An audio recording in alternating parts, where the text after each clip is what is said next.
बिस्मिल्लाहिर्रहमानिर्रहीम, अस्सलाम वालेकुम। मैं अब्दुर्रऊफ़ आपको खुश आमदीद कहता हूँ। आज सुहा हमारे साथ मौजूद नहीं है, उसकी तबीयत कुछ नासाज है, लेकिन हरमीत मौजूद है। हरमीत की तरफ रुख करते हैं, सबसे पहले देखते हैं उसकी क्या हाल है। हेलो हरमीत। जी अस्सलाम वालेकुम, सत श्री अकाल, गुड मॉर्निंग रऊफ साहब। अगर हम देखें तो मामलात जो हैं वो तेज़ी से बदलते जा रहे हैं, इल्ज़ामात पे इल्ज़ामात और चीज़ें बदलती जा रही है। लेकिन रऊफ साहब, इस्लामाबाद में बड़ी हलचल है। अच्छा। और सिक्योरिटी के जो अहलकार हैं वो काफ़ी हमें एक्टिव नज़र आ रहे हैं इस वक्त। मुख्तलिफ जगहों में जो है वो जगह जगह पे, आज जब मैं गुज़र रहा था मुख्तलिफ इशारों से गुज़रते गुज़रते हमने देखा कि रेंजर्स के साथ साथ कुछ पाक फ़ौज के जवान जो थे वो भी नज़र आ रहे थे। और एक तरफ हम ये देख रहे हैं कि लॉन्ग मार्च का जो मामला है वो भी बड़े करीब आ चुका है।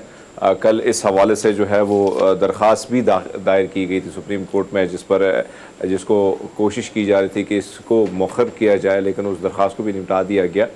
तो बहुत सारी चीज़ें हैं। अब इस्लामाबाद जो है गहमा गहमी अब शुरू होने वाली है। यहाँ पे एक तरफ तो अहम तैनाती का मामला है, तो दूसरी जानिब लॉन्ग मार्च का मामला है। और इस वक्त सिचुएशन ये है कि कुछ इल्ज़ामात जो हैं वो कल आपने भी देखे होंगे कि वो बढ़ते जा रहे। पीटीआई के अपने ही लोगों पर मुख्तलिफ़ किस्म के इल्ज़ामात जो हैं वो लगा रहे हैं। और कल आपने फैसल वाड़ा का वो इंटरव्यू भी देखा होगा, जिसमें उन्होंने कुछ लोगों का जिक्र किया जो पीटीआई के बड़े करीब हैं और जिनको उन्होंने सांप और कीड़ों से ही तशबीह दी। तो इस किस्म के हालात हैं पीटीआई के लिए।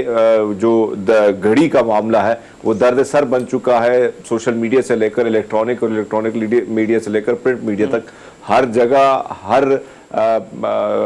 जगह ये खबर जो है वो आपको नज़र आएगी। और इमरान खान साहब का जो मौक़िफ़ है वो थोड़ा सा हटके है। हालांकि बहुत सारे सहाफ़ियों के जो कल परसों उनके साथ जो मुलाकातें हुई हैं उसमें भी मुख्तलिफ़ किस्म की बातें जो वो भी सामने आ रही हैं। लेकिन बहरहाल आप बताएं लाहौर की क्या सिचुएशन है। और वहाँ पे भी तो ज़ाहिर बात है कि इमरान खान साहब वहाँ पे है और वहाँ से ही खिताब करते हैं, तो क्या मामलात हैं वहाँ पे? हाँ बिल्कुल, जैसे आपने कहा कि वहाँ पे इस्लामाबाद में तो सिक्योरिटी एहलकार आपको ज़्यादा नज़र आ रहे हैं, रेंजर्स भी, आपने पाक फ़ौज के लोग भी कहा मौजूद हैं। कहीं कहीं लाहौर में ऐसी सूरत हाल कम अज़ कम हमें नज़र नहीं आती। यहाँ से बसें भर के रोज़ जाती हैं लॉन्ग मार्च में शिरकत के लिए, लेकिन उनके तादाद दिन ब दिन कम होती चली जा रही है। जो सवाल है यहाँ पे वो पैदा होता है कि जो इस वक्त एक कैंपेन चलाई गई है इमरान खान के मुतालिक, या कैंपेन तो नहीं कहना चाहिए, जो हक़ाइक़ सामने आ रहे हैं इमरान खान के तोशाखाना के हवाले से। अब देखो ना, जैसे ये बात आ गई कि घड़ी की फ़रोख्त और तोशाखाना से ख़रीदारी एक ही डेट में आ रहे हैं, तो ये डेट में ऐसी कोई बात आ रही है कि जैसे रसीद भी हाथ से लिखी हुई है और ये कहा जा रहा है कि उन्होंने पहले बेची है और बाद में रकम जमा कराई है। और अगर पहले रकम जमा कराई है तो 2 करोड़ रुपया उनके पास कहाँ से आए, उसका कोई सबूत इमरान खान ने नहीं दिया अभी तक कि वो इतनी रकम उन्होंने इंतज़ाम कहाँ से किया।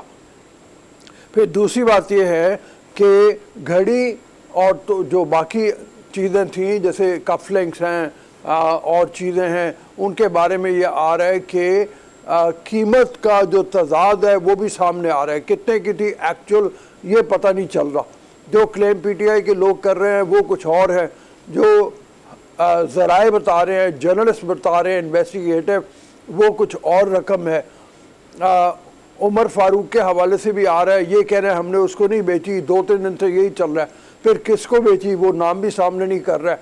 इमरान खान साहब ने 2 दिन पहले ये कहा था कि मैं शाहज़ेब खानदारा के ख़िलाफ़ केस करूँगा, लेकिन 2 दिन गुजर गए, वो केस किसकी कहाँ पे करेंगे, वकला का पैनल क्या होगा, इस हवाले से भी कोई हरमीत बात सामने नहीं आ रही हमारे। रूस साहब, आपकी बात दुरुस्त है। जब इमरान खान साहब वज़ीर आज़म थे तब उनसे ये सवाल, जब वो हमेशा ये बात किया करते थे कि मैं ना अखबार पढ़ता हूँ ना टेलीविज़न पे कोई शो देखता हूँ, और उनसे एक सहाफ़ी ने यह सवाल किया कि आप आवाम के बड़े करीब थे, आपको बहुत सारी चीज़ों का पता होता था, अब आप अखबार नहीं देखते, टेलीविज़न नहीं देखते, उसी बात पर अमल करते हैं जो आपके इर्द गिर्द जो खुशामदी हैं या जो आपके मुशीर बने बैठे हैं।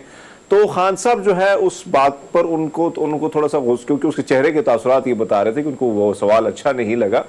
यही वजह होती है कि जब आप आवाम से दूर होते हैं, आप रियलिटी से दूर होते हैं, आप मीडिया पर जो चीज़ आती है, इसमें कोई शक नहीं कि एक सहाफ़ी जो है एक खबर को जब ब्रेक करता है तो उसके पूरे तहकीकात तक पहुंचता है, क्योंकि अल्टीमेटली जो मामलात हैं वो नुकसान जो साफ़ी को भी पहुंचता है, क्योंकि एक साफ़ी की क्या सैलरी होती है, क्या तनख्वाह होती है, बड़े मुश्किल से वो सर्वाइव तो करता है। अगर इस किस्म की खबर उसके गले पड़ जाए तो नुकसान तो साफ़ी का ही होता है। लेकिन आपने दुरुस्त फरमाया कि अब क्या इमरान खान साहब जो है क्या इसी हवाले से केस करेंगे, और हम देख रहे हैं कि बारहा जो है जो तहरीक इंसाफ के लोग हैं उनका जो मौक़िफ़ है उसमें काफ़ी तजाद पाया जाता है। अब ये देखें ना, जो आपने जिक्र किया कि घड़ी की जो फरोख्त है और फिर तोशा खान से खरीदारी की जो डेट है वो भी एक है, फिर जो दुकान इन्होंने देखी जहां पे ये घड़ी की जो रसीद निकालवाई है उस दुकान की हालत आप देखें तो यकीन नहीं आता कि वो ये घड़ी खरीद पा सकता था। हाँ, ये बहुत सारे ऐसी चीजें हैं जो सामने आ रही है। लेकिन बहरहाल एक ऐसी बहुत सारे साफियों को जो इमरान खान साहब पर हमेशा तनकीद करते नजर आ रहे हैं, या वो लोग जो इमरान खान साहब के बड़े करीब थे, उनकी जानिब से ये बयान सामने आ रहे हैं कि इमरान खान साहब इस घड़ी का जो मामला था या बेचने के जो मामले से बड़े दूर थे, मामला कहीं और है, घर का कोई अपना बंदा। जाहिर बात है कि यहाँ पे इशारा कहीं वही पे ही जा रहा है जो सबकी सोच वहाँ पे ही जाके ठहर जाती है, और फरख गोगी का नाम अचानक निकल आता है। तो फरख गोगी के किसके साथ ताल्लुकात हैं, जाहिर बात है अटैचमेंट किसके साथ है, घड़ी उसी के थ्रू ही गई है। ये सारे मामला पर हम देख रहे हैं कि तहरीक इंसाफ जो है वो सिर्फ और सिर्फ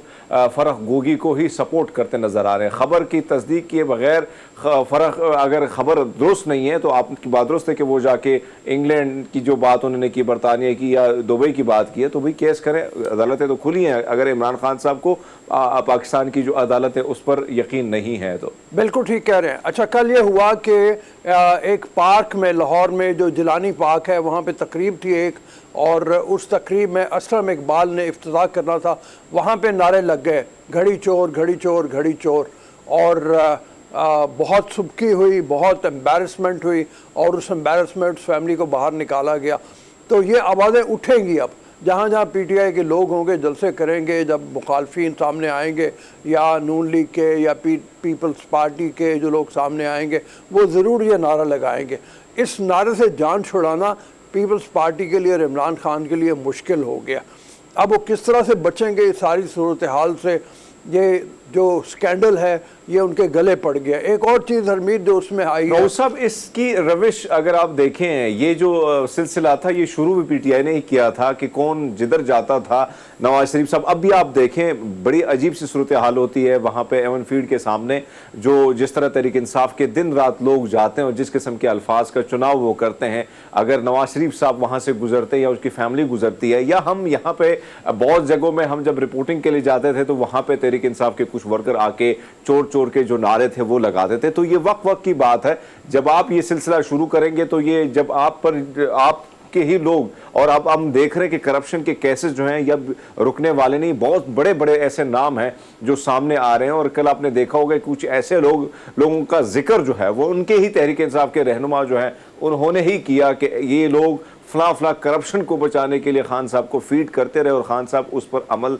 दरामद करते रहे। तो ये जो सिलसिला है खान साहब के लिए, या उसके बाद जो उन्होंने कहा कि आर्मी चीफ और इमरान खान के दरमियान जो ये दूरियां या कदूरतें या नफरतें पैदा करने की जो मामला थे, हालांकि इससे पहले बहुत सारे मामला सेट थे, लेकिन इसको पैदा करने वाले भी कुछ वो लोग थे जो वज़ारत उज़्मा के उम्मीदवार थे। यानी दो नाम उन्होंने दो का जिक्र किया, वो आपको भी पता है, मुझे पता है कि वो दो नाम कौन है। हाँ। तो इस किस्म के मामला जो हैं, इल्जामात अब बढ़ते जा रहे हैं। पार्टी के अंदर से वो लोग जो इमरान खान के बड़े करीब थे वो अब खुल के सामने आ रहे। से कबल जो खुर्रम रोखड़ी साहब हैं उनका भी बयान आपने देखा होगा, उन्होंने भी बड़े चीज़ों के हवाले से बात की थी। तो ये जो मामला है ये अब रुकेगा नहीं, थमेगा नहीं, बल्कि ये अब आवाम के सामने आएगा।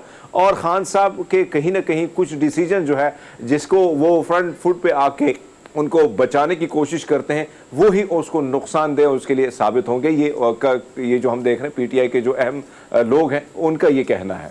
जी बिल्कुल, बड़ा अच्छा तबसरा आपने कर दिया। हरमीत, हम चलते हैं अपना रन डाउन ज़रा देख लें। आ चुके हमने ये जो पॉलिटिकल हमारी इंक्वायरी, इनको थोड़ी देर में डिस्कस करना है। तो जनाब, सबसे पहले हमने इसी बारे में बात करनी है, तोशा खाना केस के बारे में बात करेंगे। इमरान खान ने फिर अपने ऊपर हमलों का, मज़ीद हमलों का एक ख़तरा ज़ाहिर किया है। वो कहते हैं कि और भी हमले हो सकते हैं, इसलिए कि जो लोग मुझे मरवाना चाहते हैं वो एक हमले से बाज नहीं आएंगे। तहरीक इंसाफ के रहनुमा फवाद चौधरी का एक और झूठ पकड़ा गया, जो उन्होंने कहा कि जो शाहजेब खानदारा का प्रोग्राम है ये बाहर के मुल्कों में, लंदन में या सोशल मीडिया पे अपलोड नहीं किया गया था, जबकि किया गया था। इसको भी जियो ने अपने प्रोग्राम में दिखा भी दिया, ख़बरों में भी दिखा दिया। यहाँ से हम चलेंगे आगे। एक जंग के निजी स्कूल में सालाना स्पोर्ट्स का इनेकाद किया गया। ये छोटे इलाके की खबरें हम ख़ास तौर पे इसलिए आपको देते हैं कि वहाँ के लोगों की भी एक रिप्रेजेंटेशन हो जाए, वो अपना सा महसूस करें।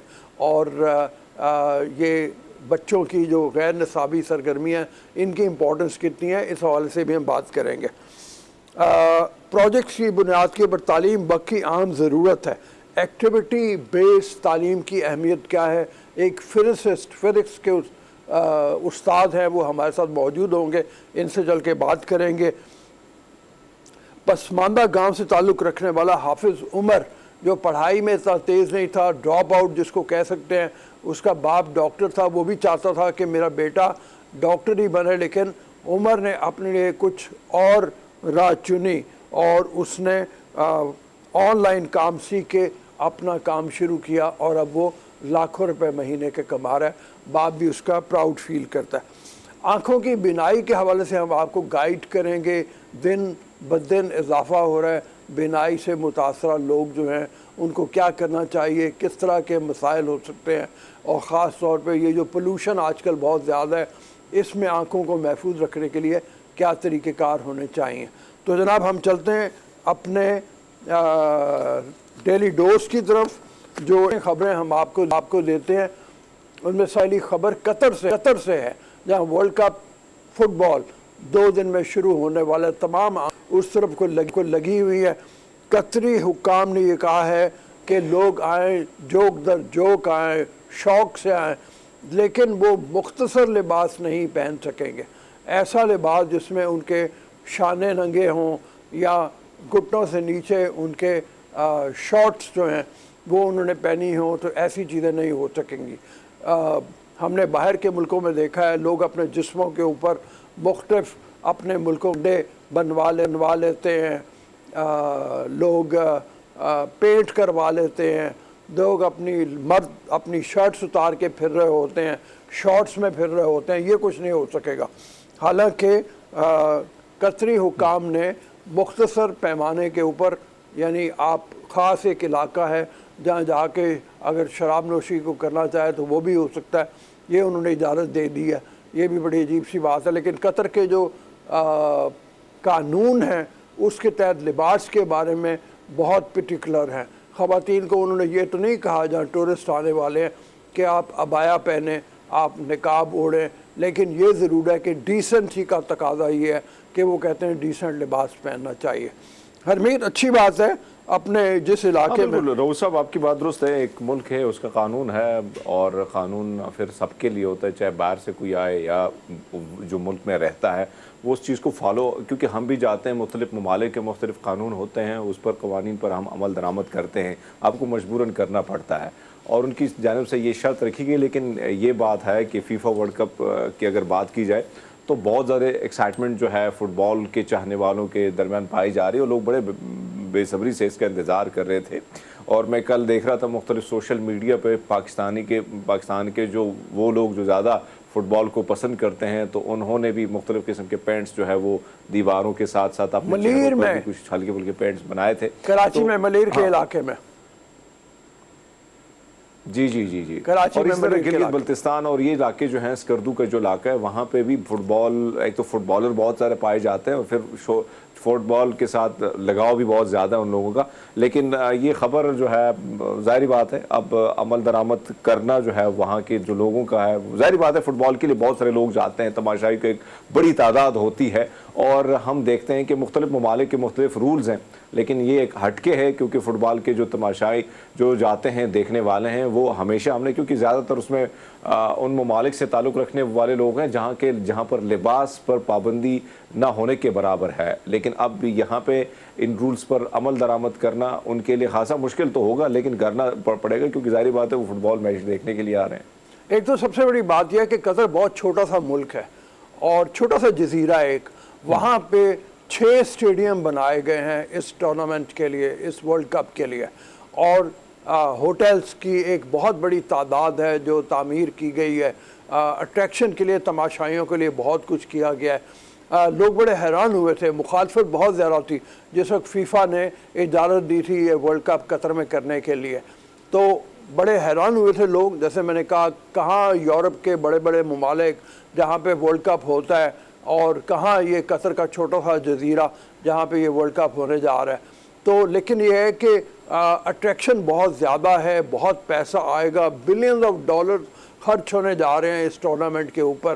फुटबॉल वैसे ही हरमीत अगर देखा जाए दुनिया का मेरे ख्याल में शायद सबसे पॉपुलर स्पोर्ट है, सबसे ज़्यादा लोग शौक से खेलते हैं बाहर के मुल्कों में। हमारा तो कहीं नाम नहीं है, पाकिस्तान फुटबॉल में कहीं रैंकिंग में कहीं आता ही नहीं है।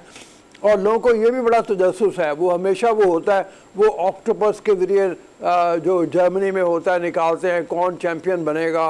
मुख्तलिफ मुल्कों में इस तरह के मतलब होते हैं, मुख्तलिफ जानवरों से, तोते से वो फाल निकाल रहे होते हैं कि कौन चैम्पियन बनेगा। लेकिन एक वेबसाइट है जिसने सर्वे किया है और सर्वे के नतीजे में उन्होंने कहा है सबसे ज़्यादा चांसेस इस साल ब्राज़ील के हैं चैम्पियन बनने का। जी हरमीत, इसमें कोई शक नहीं है, ब्राज़ील एक अच्छी टीम भी रही है और उनकी जो परफॉर्मेंस है वो बड़ी अच्छी रही है। और आपकी बात दुरुस्त है कि एक ऐसा तजस्सुस भी पाया जाता है और हर तरफ की जो मुख्तलिफ, क्योंकि ज़ाहिर बात है हमने ये देखा है कि इनमें चाहे किसी की टीम है या नहीं है, लेकिन वो उनकी सपोर्ट किसी न किसी और टीम के साथ भी होती है, यही चीज़ भी हम देख रहे हैं। और ये जो आपने जिक्र किया कि मुख्तलिफ जो हैं वो तजुर्बात किए जाते हैं, वो चाहे वो तोते के ज़रिए या किसी कबूतर के ज़रिए, लेकिन बहुत सारी चीज़ें की कोशिश की जाती है कि पहले से जो है वो पता चल जाए कि ये कप कौन जीत रहा है, फुटबॉल का जो वर्ल्ड कप है। लेकिन इसमें कोई शक नहीं है कि फ़ुटबॉल के शायकीन की जो तादाद है वो दुनिया भर में और एक मकबूल स्पोर्ट्स है। और ज़ाहिर बात है इसमें जिसके खिलाड़ी की एंट्री होती है वो भी अरबों खरबों कमाने में वो कमाई लेता है, क्योंकि एक तो पैसा वाफिर है, स्पॉन्सर वाफिर हैं, हर किस्म का के कंट्री का इसको स्पॉन्सर जो है वो मिल जाता है, बड़ा आसानी से मिल जाता है। और अगर आपने पाकिस्तान की बात की तो हाँ, यहाँ पे हम ने उसी तरह ना इस पर काम हुआ है, ना उसी तरह कोई टीम बनी है, ना उसी रैंकिंग में हमने शामिल होने की कोई कोशिश की गई है। लेकिन आप फुटबॉल टीम ना होने के बावजूद एक बहुत बड़ी तादाद जो है पाकिस्तान में भी वो इसी इंतज़ार में है कि फ़ुटबॉल कप जो है वो कब खेला जाएगा और उस मैच को देखने के हम सब ख्वाह हैं। अच्छा जी, अगली खबर की तरफ चलते हैं। लिंकन्स इन दुनिया की मशहूर तरीन यूनिवर्सिटी है और लॉ के हवाले से ये काम करती है। यहाँ पे जहरा एक पाकिस्तानी निज़ात हैं, जहरा बियानी, इनको चुना गया है, नुमाइंदगान की कमेटी की रुकन मुंतखब हो गई है। ये लिंकन्स इन, मैं याद दिलाता चलूँ कि ये वो यूनिवर्सिटी है जहाँ पे कायद-ए-आज़म मोहम्मद अली जनाब पढ़े थे और लिंकन्स इन के ऊपर अभी तक उनका नाम नुमाया हरूफ में लिखा गया है कायद-ए-आज़म का। इस हवाले से बड़ी इम्पोर्टेंस होती है पाकिस्तानियों के लिए।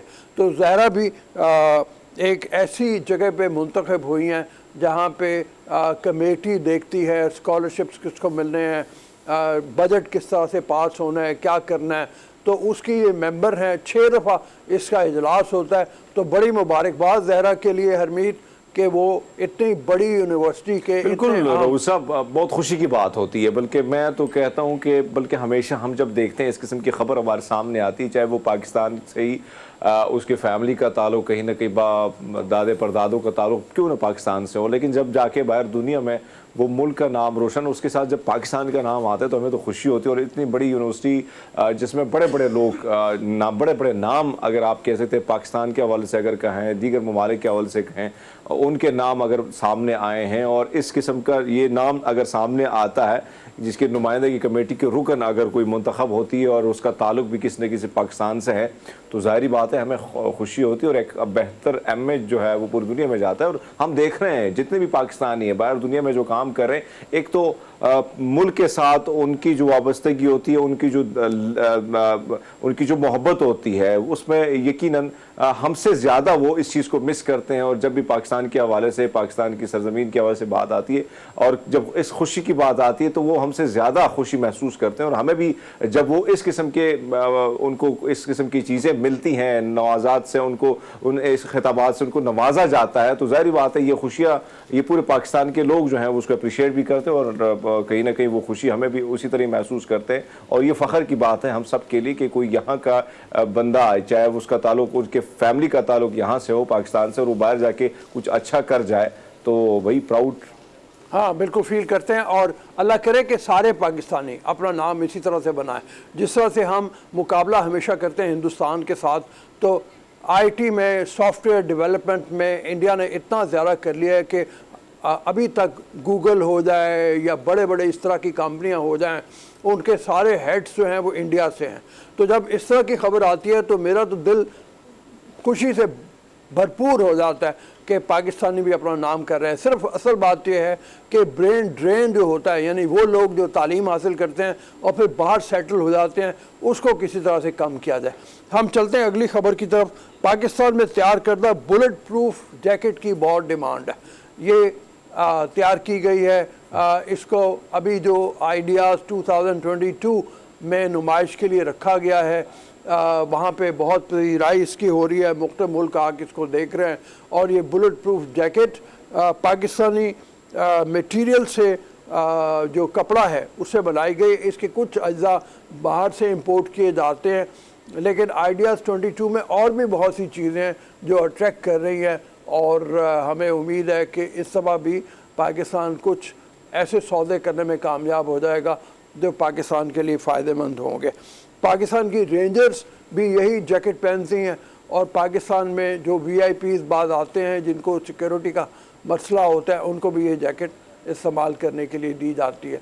तो हरमीत अच्छी बात है, हमारे मुल्क की प्रोडक्ट्स तैयार की हुई सब बहुत सारी चीज़ें, क्योंकि आइडियाज़ का ये जो सेरेमनी चल रही है, वहाँ जो तकरीबात चल रहे हैं, मुझे भी इसमें इनविटेशन थी और जो पीछे लोग हैं उनका ताल्लुक भी बड़ा अच्छा है हमारे साथ। तो उनकी जानब से भी जब इससे पहले भी मेरी उनके साथ मुलाकात हुई थी और मुझे बुलाया गया था, तो बहुत सारी चीज़ें जो हमें नहीं मालूम कि हमारे यहाँ अंदर जिस किस्म की हमारे जो मुख्तलिफ जो इंजीनियर्स हैं जिनका ताल्लुक मिलिट्री से है, वो जिस किस्म का काम कर रहे हैं, जिस किस्म की चीज़ें तैयार कर रहे हैं, वो बड़ी मुनफरिद हैं। और इन्होंने जाके दुबई में भी हिस्सा लिया था और बहुत सारी चीज़ें जो हैं वो पाकिस्तान की बड़ी अप्रिशिएट की गई थी।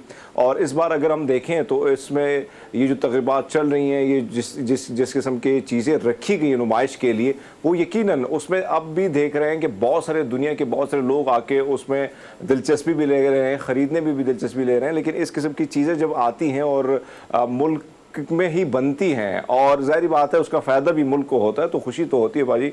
लेकिन ये है कि ये मुनफरिद चीज़ें सामने आना अब बहुत ज़रूरी है कि इस किस्म की जब भी तकरीबात होती तो अब हम देख रहे हैं कि मीडिया का कवरेज भी बहुत अच्छा इसको मिल रहा है।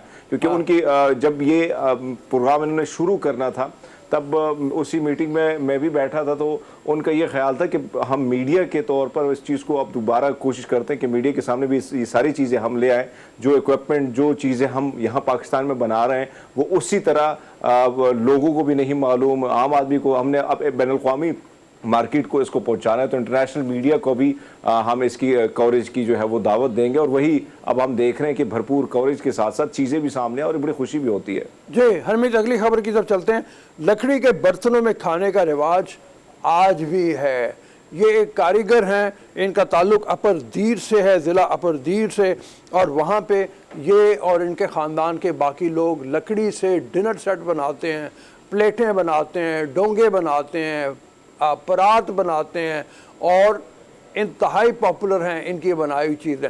दस्तकारी के हवाले से अब मुझे नहीं मालूम आप कभी गए हो इस तरफ को हरमीत या नहीं गए, लेकिन यह है कि अब जब दुनिया बदल गई है और मेलामीन का ज़्यादा जिक्र है, लकड़ी के बर्तन में खाना सेहत बख्श भी हो सकता है, इससे कि मेलामीन जो है वो केमिकल से बनता है और उसमें बहुत नुकसानदेह अज़ा शामिल होते हैं। जी हरमीत, कुछ कहना चाह रहे हो आप?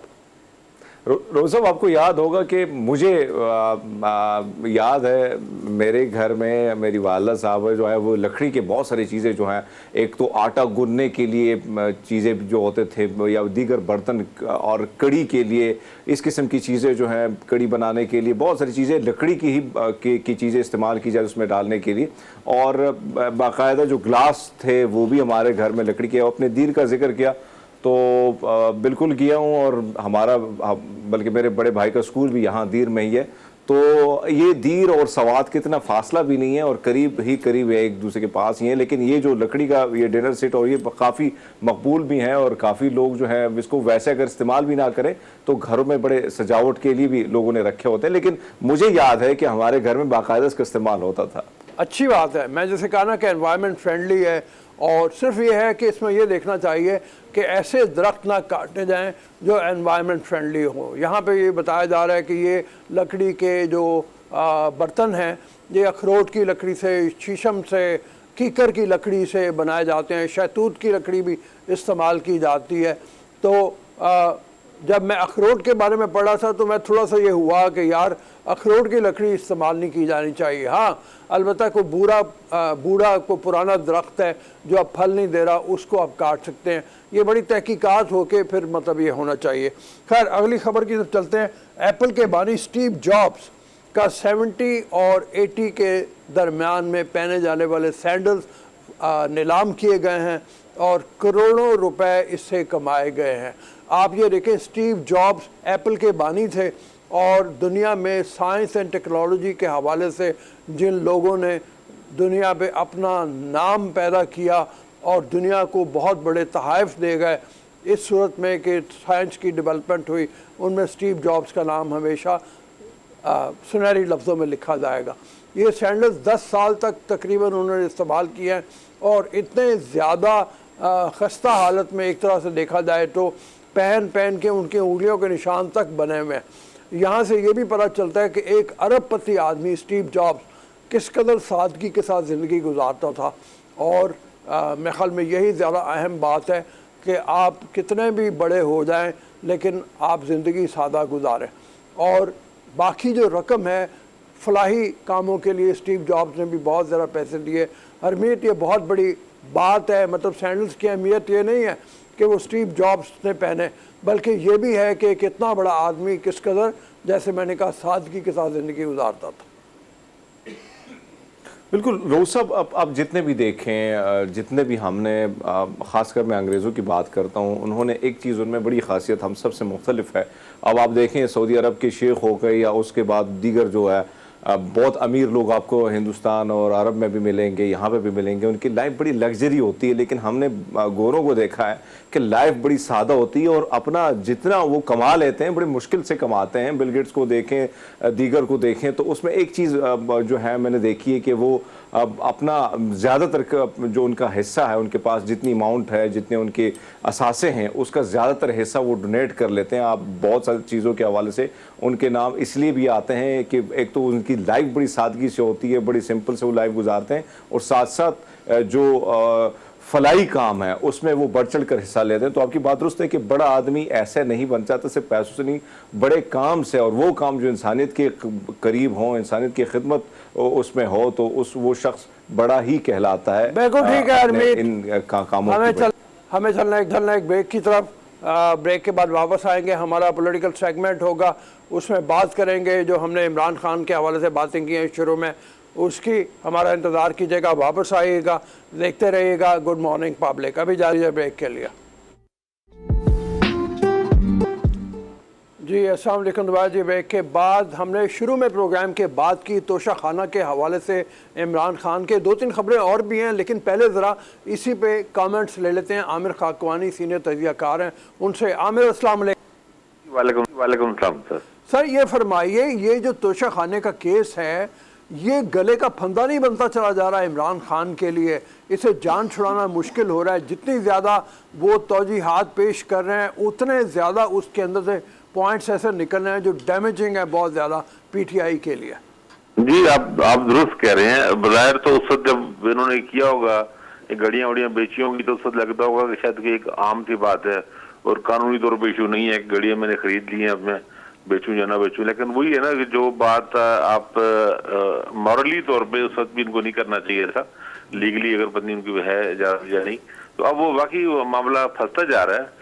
और ज़ाहिर है हुकूमत की तो पूरी कोशिश है, उसमें नई नई चीजें निकल रही हैं, नए मसाइल आ रहे हैं, तो अब देखें क्या सूरत बनती है। असल मेरा ख्याल है कानूनी तौर पे भी अभी मुझे वैसे लग रहा है कि कानूनी तौर पे इनको इतना डैमेज नहीं होगा, लेकिन वो एक मॉरली पोजीशन पे ना, जब आप बहुत हाई मॉरल ग्राउंड पे आप बात करते हैं, और इमरान खान का तो सारा स्टैंड ही बहुत हाई मॉरल ग्राउंड का है ना, तो वहाँ पे लोगों को अच्छा नहीं लगा। देखिए हमें तो सच्ची बात है, जब शुरू से ही बात अच्छी नहीं लगी, किसी को भी शायद अच्छी नहीं लगी कि एक खास तौर पे जो एक यहाँ पे हमारी जो मिडिल क्लास अखलाकियात हैं खास तौर पे, उसमें तो बिल्कुल ही ये बहुत बुरा समझा जाता है ना, किसी का तोहफा दिया और उसे आप बेच दें, आगे सेल कर दें।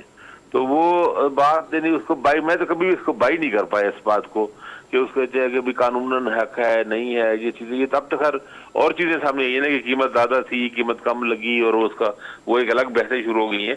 लेकिन अगर सब चीजें अगर कानूनी तौर पर ठीक हों, तब भी मेरे ख्याल में इस तरह का जो एक सोविनियर टाइप खासतौर पर जो तोहफा होता है जो किसी दूसरे मुल्क की तरफ से दिया गया हो, उसको आपने अगर ले लिया है तो अपने पास रखिए, अपने सोविनियर के तौर पे आपका एक लेगेसी बन जाती है। तो उसको सेल करने की तो बिल्कुल ही एक इंतहाई एक अफसोसनाक सी बात है, मतलब बहुत ही, ये नहीं, मैं तो नहीं समझता कोई भी माकूल आदमी ऐसा करेगा या ऐसा करना चाहिए। अच्छा आमिर, इन्होंने क्या सोच ही किया। हाँ, दो पॉइंट्स साहब, जी जी हरमीत, जी हरमीत। जी आमिर साहब, आपने देखा होगा कि एक तो हम जितने भी कल परसों से हम जो तबसरे देख रहे हैं, वो लोग जो इमरान खान से क्रिटिसाइज करते हैं, मुख्तलिफ अरसे से करते चले आ रहे हैं, एक तो उनका जो मौक़िफ़ है उसको भी हम ये देख रहे हैं, और साथ साथ यही देख रहे हैं कि जो इमरान खान के करीबी दोस्त थे, जिनमें कुछ पार्टी पहले छोड़ चुके हैं, कुछ अब जो है जिनको निकाल दिया गया, उनका इस मामले में खान साहब को वो बड़ा खुल के ये बात करते कि खान साहब की इन्वॉल्वमेंट इसमें नहीं है। और कल तो फैसल वाड़ा जो है उसकी आपने वो प्रोग्राम भी देखा होगा जिसमें वो जिक्र कर रहे थे कि दो जिसको वो तशबीह दे रहे थे, दो सांप और कीड़ों के हवाले से, तो उनका ये कहना था कि इमरान खान साहब को डुबोने वाले यही लोग हैं।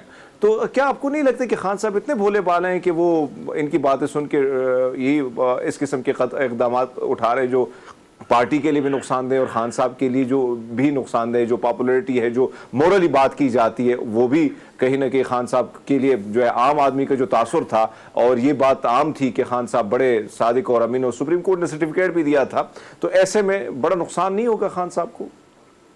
देखिए ये बात ठीक है कि इमरान, मुझे लगता है कि इमरान खान साहब में थोड़े जो खामियां हैं, अगर खूबियां खामियां हर एक में होती है, पॉलिटिशियंस हर एक लीडरों में भी होती हैं, तो वो चीजों की डिटेल में ज्यादा नहीं जाते, या जिस समझ ना हम जुजियात पे ज्यादा बहुत ज्यादा गौर नहीं करते, और कुछ चीजों पे ये फोकस रखते हैं और बहुत सी चीजों को छोड़ देते हैं, और वो काम शुरू भी करते हैं तो दूसरों पे डाल देते हैं। मतलब अपनी हुकूमत में आप देख लें, उन्होंने बहुत से, मतलब आपको याद होगा टाइगर फोर्स का कितना शोर बचा, अभी कोई बता सकता है कि टाइगर फोर्स कहाँ गई? कोई पता नहीं कि टाइगर फोर्स बनी, उसमें लिस्टें बनी नहीं बनी। उन्होंने इतना अच्छा, इतना जबरदस्त काम था, एक जबरदस्त एक आइडिया था, उसको अगर उसको इम्प्लीमेंट किया जाता, लेकिन ये कि वो चूंकि छोड़ देते हैं दूसरों पे, उसको चीजों को फॉलो अप नहीं लेते उस मामला का। तो ऐसी कई चीजें इनकी हैं इस तरह की जिसमें वो मेरा ख्याल है उतनी डिटेल में नहीं जाते, और वही उनकी गलती है कि चीजों को, लेकिन ज़ाहिर है जब आप लीडर होते हैं तो आपको फिर हर डिसीजन खुद लेना पड़ता है, आप मतलब उसकी कम असल जिम्मेदारी कबूल करनी पड़ती है हर चीज की। तो ये कोई उज़र है नहीं कि भाई वो खुद तो बंदा बहुत अच्छा है तो उसके साथियों ने ऐसा किया। बेसिकली ये आप यानी एक खास सतह पे जाके जब एक खास लेवल पे आप चले जाते हैं तो ये एक्सक्यूज बनता नहीं है। लेकिन मैं एक बात जरूर कहूंगा कि इमरान खान साहब की, आज हमारे एक दोस्त ने भी एक बात लिखी भी एक, कि उनको ऑनेस्ट बनाने के लिए भी थोड़ा मुबालगा एग्जैजरेशन चलती रही है। अब उनको बददियानत साबित करने के लिए भी हुकूमत भी मुबालगे पे चली गई है, और वो भी बिल्कुल एक इंतहाई शिकल पे चली गई है। तो वो इमरान खान को डैमेज करने के लिए भी हर मुमकिन हरबा इस्तेमाल किया जा रहा है। और उसके लिए आप देखेंगे उनके जो साथी हैं, उनकी पार्टी के लोग, मुझे लग रहा है, और आप भी देखेंगे कि और लोग भी टूटेंगे, और भी जिन पे इमरान खान बहुत ट्रस्ट करते रहे, पता लगेगा अचानक किसी और बंदे का भी कोई स्टेटमेंट आ जाएगी, वो भी बागी हो जाएगा। खैर उसकी एक पूरी कोशिशें हो रही हैं, वो चीज अपनी जगह है। लेकिन मैं तो सीधी सी बात है, मैं तो फिर ये कहता हूँ कि भाई मॉरली आपको ऐसे काम नहीं करना चाहिए अखलाकी तौर पे, और ये यानी एक बदजौकी भी है, यानी इस तरह ना कि आप कोई अच्छा, कोई जौक वाला आदमी या कोई अच्छा बंदा अच्छा, यानी आप कह लें कि जो इक़्तिदार के हवाले से बंदा वो मतलब मैं उसको सच्ची बात है बिल्कुल कबूल नहीं कर पाया कि उसको भेज दीजिए। मैं तो बिल्कुल ये दलील मुझे उसके लिए पीटीआई के पास बहुत से दलाइल हैं, आपको पता है बड़े दौर चोर से फवाद चौधरी साहब और लोग भी लगे हुए हैं, लेकिन वो मुझे कोई ज़ाती तौर पर कोई दलील मुतासर नहीं कर सकी। यानी ऐसा नहीं लगा कि भाई जैसे मतलब कह रहे कि ये थ्योरी को बाई किया जाए, ये गलती हुई है उससे और एक संगीन गलती हुई है, गलती बढ़ती जा रही है। ये बिल्कुल दुरूस्त आपने शुरू में ठीक कहा कि वो लगता है कि उसके नए नए एंगल्स निकलते हैं, ज़ाहिर है उसके लिए कोशिश भी की जा रही है ना कि जो इमरान खान को चूंकि हिट करने की पूरी सियासी गेम है पूरी, तो वो जो वीक पॉइंट जब आएगा तो अगले उसको एक्सपोज करेंगे ना ज़्यादा से ज़्यादा, और बहरहाल वो हो रहा है एक्सपोज पॉइंट। जी आमिर, दो बातें इसमें और, जैसे आपने कानूनी पोजीशन के हवाले से बात की है, कानूनी पहलू के हवाले से इसमें दो बातें हुई। एक तो ये है कि डेट जिसको ये घड़ी खरीदी गई और बेची गई वो डेट एक ही आ रही है। जब एक ही डेट आती है तो उसमें ये पता नहीं हाथ की लिखी रसीद दी गई है। अगर कोई ऐसी बात पता चलती है कि घड़ी बेची पहले गई और उसके बाद तोशाखाने में पैसे जमा कराए गए तो ये कानूनन बहुत बड़ा जुर्म बन जाता है। दूसरी कीमत के हवाले से कि कीमत क्या एक्चुअल इतनी ही थी या गलत गोशवारे फिर दाखिल करवाए गए इनकम टैक्स में और मुख्तलिफ जहाँ पे देने होते हैं।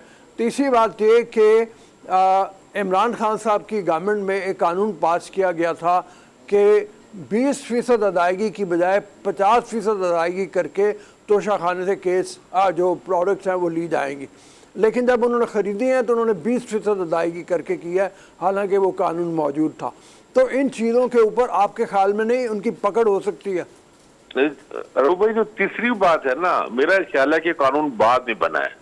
ये उनकी ये तोशाखाने से ये चीजें पहले ली गई हैं और उसके बाद में कानून बना है। आपको इसको मेरे ख्याल में इसको चेक करना चाहिए कि वो उसमें टाइमिंग में दिनों का कितना फर्क है, लेकिन मेरा ख्याल है कि ये वो कानून उस वक्त मौजूद नहीं था, इसलिए 20% हुआ, नहीं तो 50% होता। एक बात तो ये तो एक बात बदलती है। दूसरा जो कीमत वाला फर्क है ना, देखिए वो एक बात समझनी चाहिए। आप इस किस्म के तोहफे को आप उसकी एक आम नीलामी तो नहीं हो सकती ना वो ओएलएक्स पे या इस तरह की चीजों पे लगा के करें कि हाँ जी ये सऊदी अरब के प्रिंस ने एक भेजा है, घड़ी भेजी है, या बाहर किसी मुल्क की हुकूमत है पाकिस्तान के पास, जब वज़ीर आज़म पाकिस्तान के लिए तोहफा है तब उसने खरीद किया, वो कर रहा है। इस तरह ज़ाहिर है उसे बड़े पैमाने पे पब्लिसिटी तो नहीं की जा सकती ना। वो तो एक तरीका यही होना चाहिए था कि एक लो प्रोफाइल में आपने अगर करना भी है तो आप किसी को दे देते हैं, सेल कर देते हैं। जब आप लो प्रोफाइल रख के करेंगे और उसे बहुत फैला मुश्तहर नहीं करेंगे तो उसका रेट वो नहीं लगेगा। वो ज़ाहिर बात है, वो तो आपको जहाँ से कोई आपको और उसमें इन्होंने कोशिश ये की होगी कि ऐसे ही बंदे को किया जाए कि जो इसे अपने पास रखे और बस फिर बात को ज्यादा आप आउट ना हो मामला। अभी आउट हो गया है और मामला, और ये घूम फिर के वो जो उमर साहब आए सामने, उमर ज़हूर, उन तक भी पहुंच गया है। ये घड़ी उन्होंने डायरेक्ट खरीदी है जो उनका दावा है, या उन तक ये पहुंची है। तो हर दो सूरतों में मामला ज्यादा वैसे हर उसी दिनों में ही आ गया था। आपको याद होगा कि ये खबर तो आ ही गई थी ना, यानी एक सीना के दर्द के तौर पर फैली गई थी और लोगों ने हल्के फुल्के अंदाज में बात करना शुरू कर दी थी उस वक्त भी, तो बात छुपी तो नहीं थी, लेकिन कीमत उस वजह से कम होती है। कीमत मेरे ख्याल में ये काबिल फहम है कि भाई जब आप एक नीलामी बड़ी पैमाने पे ना करें।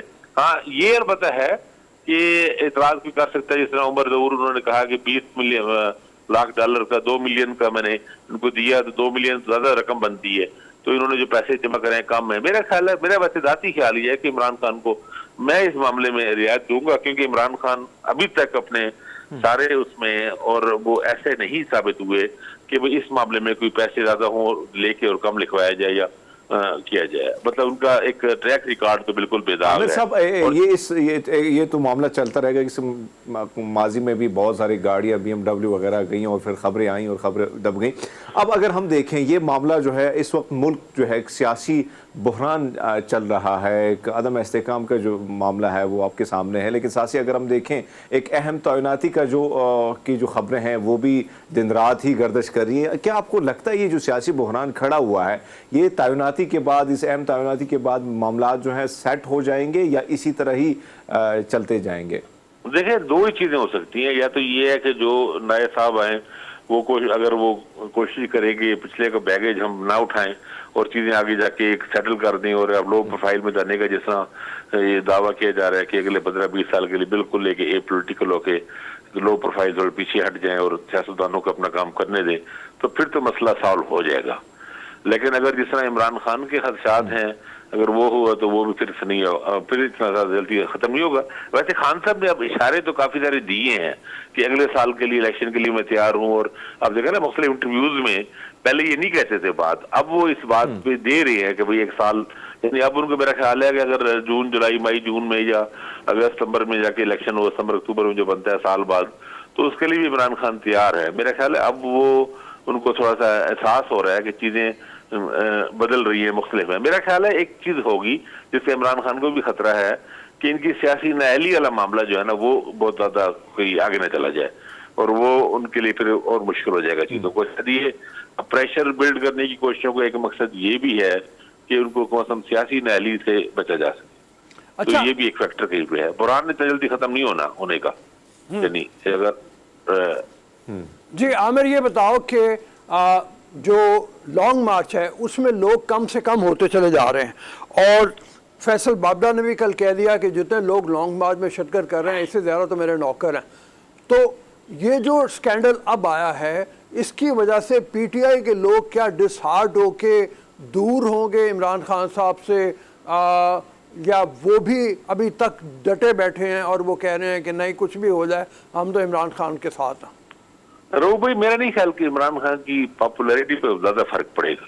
इमरान खान की जो एक वोटर है, जो उसका हामी है, वो एक बहुत बड़ा फैक्टर उसमें पीडीएम से बेजारी भी है, हुकूमत से, और हुकूमत का ये 14 जमाती इत्तेहाद है, इससे जो लोग नाखुश हैं, नाराज हैं, या उनकी पॉलिसियों से नाराज हैं, या इनको पसंद नहीं करते, उनके लिए वाहिद ऑप्शन इमरान खान ही है, तो वो तो इमरान खान के साथ ही रहेंगे। तो उसमें पाकिस्तान में जो इमरान खान एक सियासी असबियत बन गई है, जिसे हम कहते हैं ना, जैसे अपने खल्दून जिस असबियत का नाम लेते हैं, इमरान खान वैसी बन गए, उन पे फर्क नहीं पड़ना। इमरान खान मेरा ख्याल है ज्यादा फर्क। लॉन्ग मार्च में ठीक बात है कि ज्यादा नहीं है, कि लॉन्ग मार्च में अभी इन्होंने अपना पूरा जोर लगाया ही नहीं। तो मकसद ही यही है कि सिर्फ इंगेज रखा जाए, मीडिया पे पब्लिसिटी ली जाए, और मामला वो अपना प्रेशर बिल्ड किया जाए। अब अपना पूरा जोर जब आप ये कॉल देंगे इस्लामाबाद में दाखिले की, इस्लामाबाद के लिए लोग इकट्ठे होने की, तब पता लगेगा। और मैं वैसे बताऊं, इमरान खान सरप्राइज देने की पूरी सलाहियत रखते हैं। हमने देखा है, पिछले हफ्ते में भी देखा है और पिछले सालों में भी देखा है, तो बिल्कुल 1-2 दिन के, 3-4 दिन के नोटिस पर बहुत बड़ा जलसा कर लेते हैं, बड़ा गैर मामूली तारीखी किस्म का। तो ये मुमकिन है, बिल्कुल मुमकिन है। इससे हम ये अभी बिल्कुल आउट ऑफ क्वेश्चन नहीं कह सकते। ये ऐन मुमकिन है कि एक बड़ा इज्तिमा इकट्ठा कर ले, बहुत ज्यादा ना भी हो, 1 लाख तक लोग तो जमा कर सकते हैं वो इस्लामाबाद, उनके अंदर पोटेंशियल मौजूद है। लेकिन जब वो पूरा जोर लगाएंगे तभी होगा, अभी वो पूरा जोर लगा ही नहीं थे।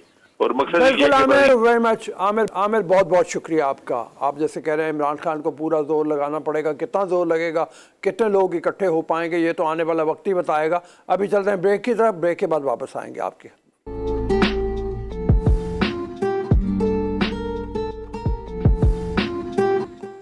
जी welcome to the show. After the break आपको लेके चलते हैं झंग, जहाँ के स्कूल में हम निसाबी सरगर्मियों के हवाले से सालाना स्पोर्ट्स का इनकाद किया गया है। इसकी बड़ी अहमियत होती है। मुझे तो अपना वक्त याद आ गया जब मैं स्कूल में पढ़ा करता था, लॉन्ग टाइम बैक, और कितनी इंपॉर्टेंस होती थी सालाना स्पोर्ट्स डे की। हरमीत को भी याद आया होगा, याद आ गया ना अपना बचपन। रोसब, जाहिर बात है कि जब इस किस्म की एक्टिविटीज़ होती हैं, अब हमारे सामने होती है, टेलीविज़न पे आती है, तो अपना जो वक्त है वो भी याद आता है, और बड़ी एक्साइटमेंट होती है बच्चों में, स्टूडेंट्स में, मुख्तलिफ एक्टिविटीज़ में हिस्सा लेना, अच्छी परफॉर्मेंस देना। अच्छी परफॉर्मेंस के बाद जो अवार्ड मिलता था उसकी एक अलग खुशी होती थी, और दौड़ दौड़ के आप घर जाते थे, अपने पेरेंट्स को बताते थे कि भैया मुझे अवार्ड मिल गया। ये चीज़ें जो हैं बड़ी मज़े की होती है। लेकिन आज हम देख रहे हैं कि ये एक्टिविटीज़ जिन जिन स्कूलों में हो रही है, ये बहुत अच्छी बात है कि हेल्दी एक्टिविटीज़ और इस किस्म की एक्टिविटीज़ से बच्चा जो है, जो स्टूडेंट्स है, वो और एक्टिव होते हैं। हालांकि हम देख रहे हैं दौर बदल चुका है, बहुत सारी चीज़ें बदल चुकी हैं, लेकिन ये बहुत अच्छी बात है कि लोग, कुछ स्कूल जो हैं, उन्होंने मुख्तलिफ एक्टिविटीज़ या स्पोर्ट्स का के जो गाला है उसका इनकाद होता है। मुझे याद है टाइम हमारा खत्म हो रहा है, इस हमें लेनी एक छोटी सी ब्रेक, वापस आते हैं और न्यूज़ ब्रेक होगी। न्यूज़ ब्रेक के बाद आपकी खिदमत में अगले सेगमेंट में हाजिर होंगे। इजाज़त दीजिए ब्रेक के लिए।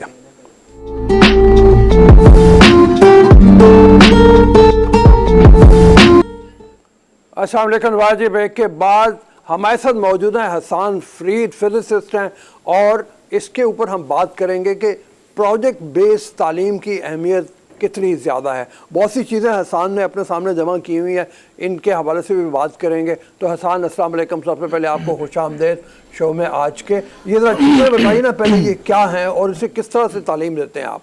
जी वालेकुम अस्सलाम।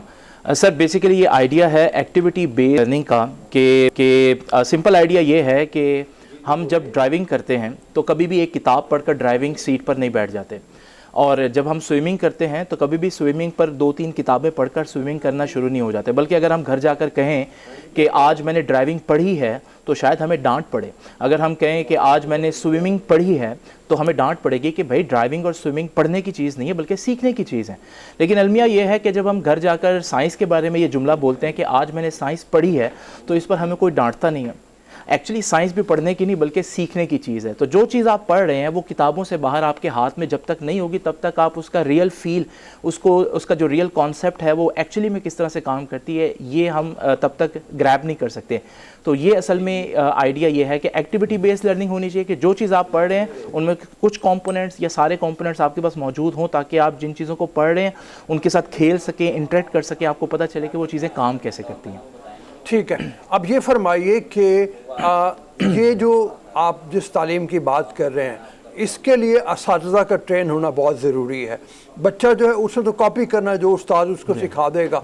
तो हमारे स्कूलों में इस चीज़ की कमी का एहसास होता है कि जब वो आप बात कर रहे हैं तो रट्टा लगाया जा रहा है, मतलब उसकी तरफ आप जो बात कर रहे हैं वो बहुत ज़्यादा मांगता है। छोटी छोटी चीज़ें जैसी आपने इकट्ठी की हुई हैं उनके शुरू से ही बच्चे को पढ़ाया जाए। तो ये कमी तो आपको लगता है ना कि हमारे सिस्टम में मौजूद है कहीं ना कहीं, इस तरीके में कम से कम रट्टा नहीं होगा? जी हाँ बिल्कुल। यहाँ पर अगर हम ब्लेम देना शुरू करें तो ये लंबी गेम है। कोई कहेगा असातिज़ा का कसूर है, कोई कहेगा सिस्टम का। लेकिन मैं ये कहता हूँ कि हर बंदा, ख़ासतौर पर असातिज़ा जो हैं, अपने एंड पर ये सोचें कि हमारे लिमिट्स के अंदर कुछ ना कुछ तो पॉसिबल होगा ना जो हम क्लास में कर सकते होंगे। बहुत सी ऐसी चीज़ें जिनको करने के बड़े आसान और सस्ते तरीके हमारे पास मौजूद हैं, तो क्यों ना हम वहाँ से स्टार्ट करें। और जब आप स्टार्ट करते हैं तो लोग आपके साथ मिलते हैं और फिर आहिस्ता आहिस्ता चेंज आता है डेफिनेटली सोसाइटी में। अच्छा, ये फरमाइए, अब जैसे ये है, जी, ये गोले बने, इनको मैं मूव कर रहा हूँ तो ये ऐसे मूव करते हैं, ये क्या है? मतलब बेसिकली आप थोड़ी देर के लिए सोचें कि आप सुबह घर से निकलते हैं और एक पॉइंट है, ख़ास पॉइंट पर आपको एक बिस्किट मिलता है। अच्छा, आप सोचते हैं कि ये इत्तेफाक है, लेकिन अगले दिन आप एग्जैक्ट उसी टाइम पर जब वहाँ से गुजरते हैं वहाँ पर एक और बिस्किट पड़ा होता है। आप कहेंगे शायद ये भी इत्तेफाक हो सकता है, लेकिन अगर कंसिस्टेंटली 100 दफ़ा ऐसा हो तो आप उसको इत्तेफाक नहीं कह सकते। आप कहेंगे नहीं, इसके पीछे कोई रीज़न, कोई कानून, कोई लॉ होगा। हमारी कायनात भी ऐसे ही काम करती है, इनमें भी चीज़ों के अंदर कंसिस्टेंसी है। मिसाल के तौर पर जैसे मैं अगर इस एक बॉल को यहाँ पर लीव करता हूँ तो आप देखते हैं एक बॉल आगे गई है, एक बॉल आगे गई। अब ये ऐसे ही है जैसे एक बिस्किट मुझे मिला था। मैं सोचूंगा हो सकता है इत्तफाकन इस दफ़ा एक बॉल के इम्पैक्ट से एक बॉल आगे गई हो, लेकिन जब मैं इस एक्सपेरिमेंट्स को थाउजेंड्स ऑफ टाइम रिपीट करता हूं तो मैं देखता हूं कि सुबह भी एक बॉल का इम्पैक्ट एक बॉल है, रात को भी एक बॉल का इम्पैक्ट एक बॉल है। तो यहां से मुझे लगता है कि हमारी कायनात में रैंडमनेस नहीं है, बल्कि इसके पीछे भी कुछ कानून फितरत है। मैं इसको मजीद वेरीफाई करने के लिए, मजीद चेक करने, मैं दो बॉल्स को जब ड्रॉप करता हूं तो मैं देखता हूं कि 2 बॉल्स का इंपैक्ट फिर 2 बॉल्स ही जनरेट कर रहा है आगे, या 2 बॉल्स को आगे भेज रहा है। तो यहां से मैं क्यूरियस होता हूं और देखता हूं कि अगर 3 बॉल्स होंगी तो फिर तो ये रूल टूट जाएगा, क्योंकि टोटल 5 बॉल्स हैं। तो अगर मैं 3 बॉल्स को यहां पर लाकर छोड़ूं तो आप देखेंगे कि हैरत अंगेज बात यह है कि वो कानून अभी भी काम कर रहा है और आगे 3 बॉल्स ही जा रही हैं। इसे हम बेसिकली न्यूटन्स क्रेडल कहते हैं, और इससे आप ऑब्जेक्ट्स कैसे बिहेव करते हैं, फितरत उनकी क्या है, ये आप जान सकते हैं। ये बहुत इंटरेस्टिंग है। हरमीत का सवाल ले लें, आगे की चीज़ें जो हैं उसके हवाले से आपसे जानेंगे। जी हरमीत।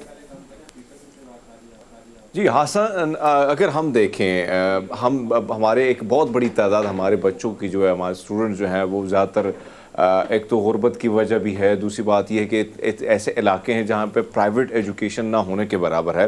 फिर बहुत सारे स्कूल जो हैं, बच्चे जो जाते हैं वो गवर्नमेंट स्कूल जाते हैं।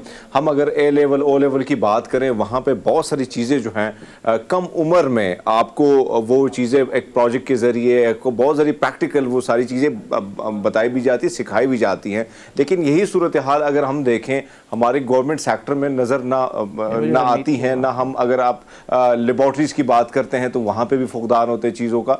कितना काम आप समझते हैं कि इन चीज़ों पर काम होना चाहिए ताकि जो आम बच्चा है जो नहीं जानता इन चीज़ों के हवाले से, और दुनिया तेज़ी से बदल रही है, ताकि वो भी कदम उसी तरह उठाए जो दूसरे बच्चे उठा रहे हैं और आगे जा रहे हैं।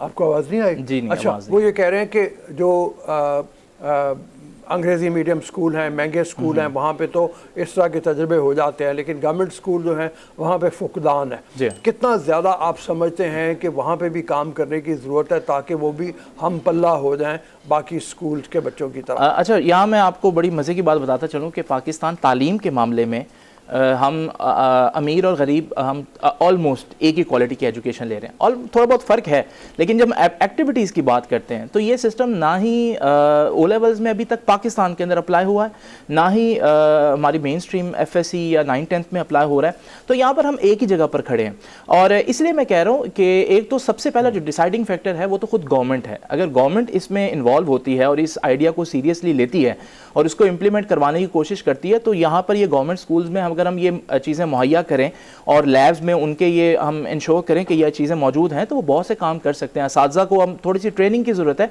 तो ये काम किए जा सकते हैं। लेकिन इसमें सबसे पहला इंपॉर्टेंट रोल जो है वो गवर्नमेंट का है, उसके बाद असातिज़ा का है डेफिनेटली, और उसके बाद पेरेंट्स का ये रोल आता है। लेकिन अभी तक हमारे यहाँ ये एक्टिविटी बेस्ड लर्निंग चाहे ओ लेवल्स हो ए लेवल्स हो, ये कहीं पर भी प्रॉपर अप्लाई नहीं की गई जैसे होनी चाहिए।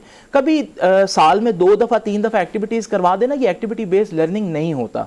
एक्टिविटी बेस्ड लर्निंग है कि आपकी रोज़ की क्लास जो है वो एक्टिविटीज़ पर मुश्तमिल हो, बच्चों के पास ऑब्जेक्ट्स हों जिनसे वो खेलें, और जिनसे वो चीज़ें उनके हाथ में जब चीज़ होगी ना तो वो सही तरह से जज कर पाएंगे कि एक्चुअली में ये रियल ऑब्जेक्ट है, ये कैसे काम करता है, किस तरह से दिखता है।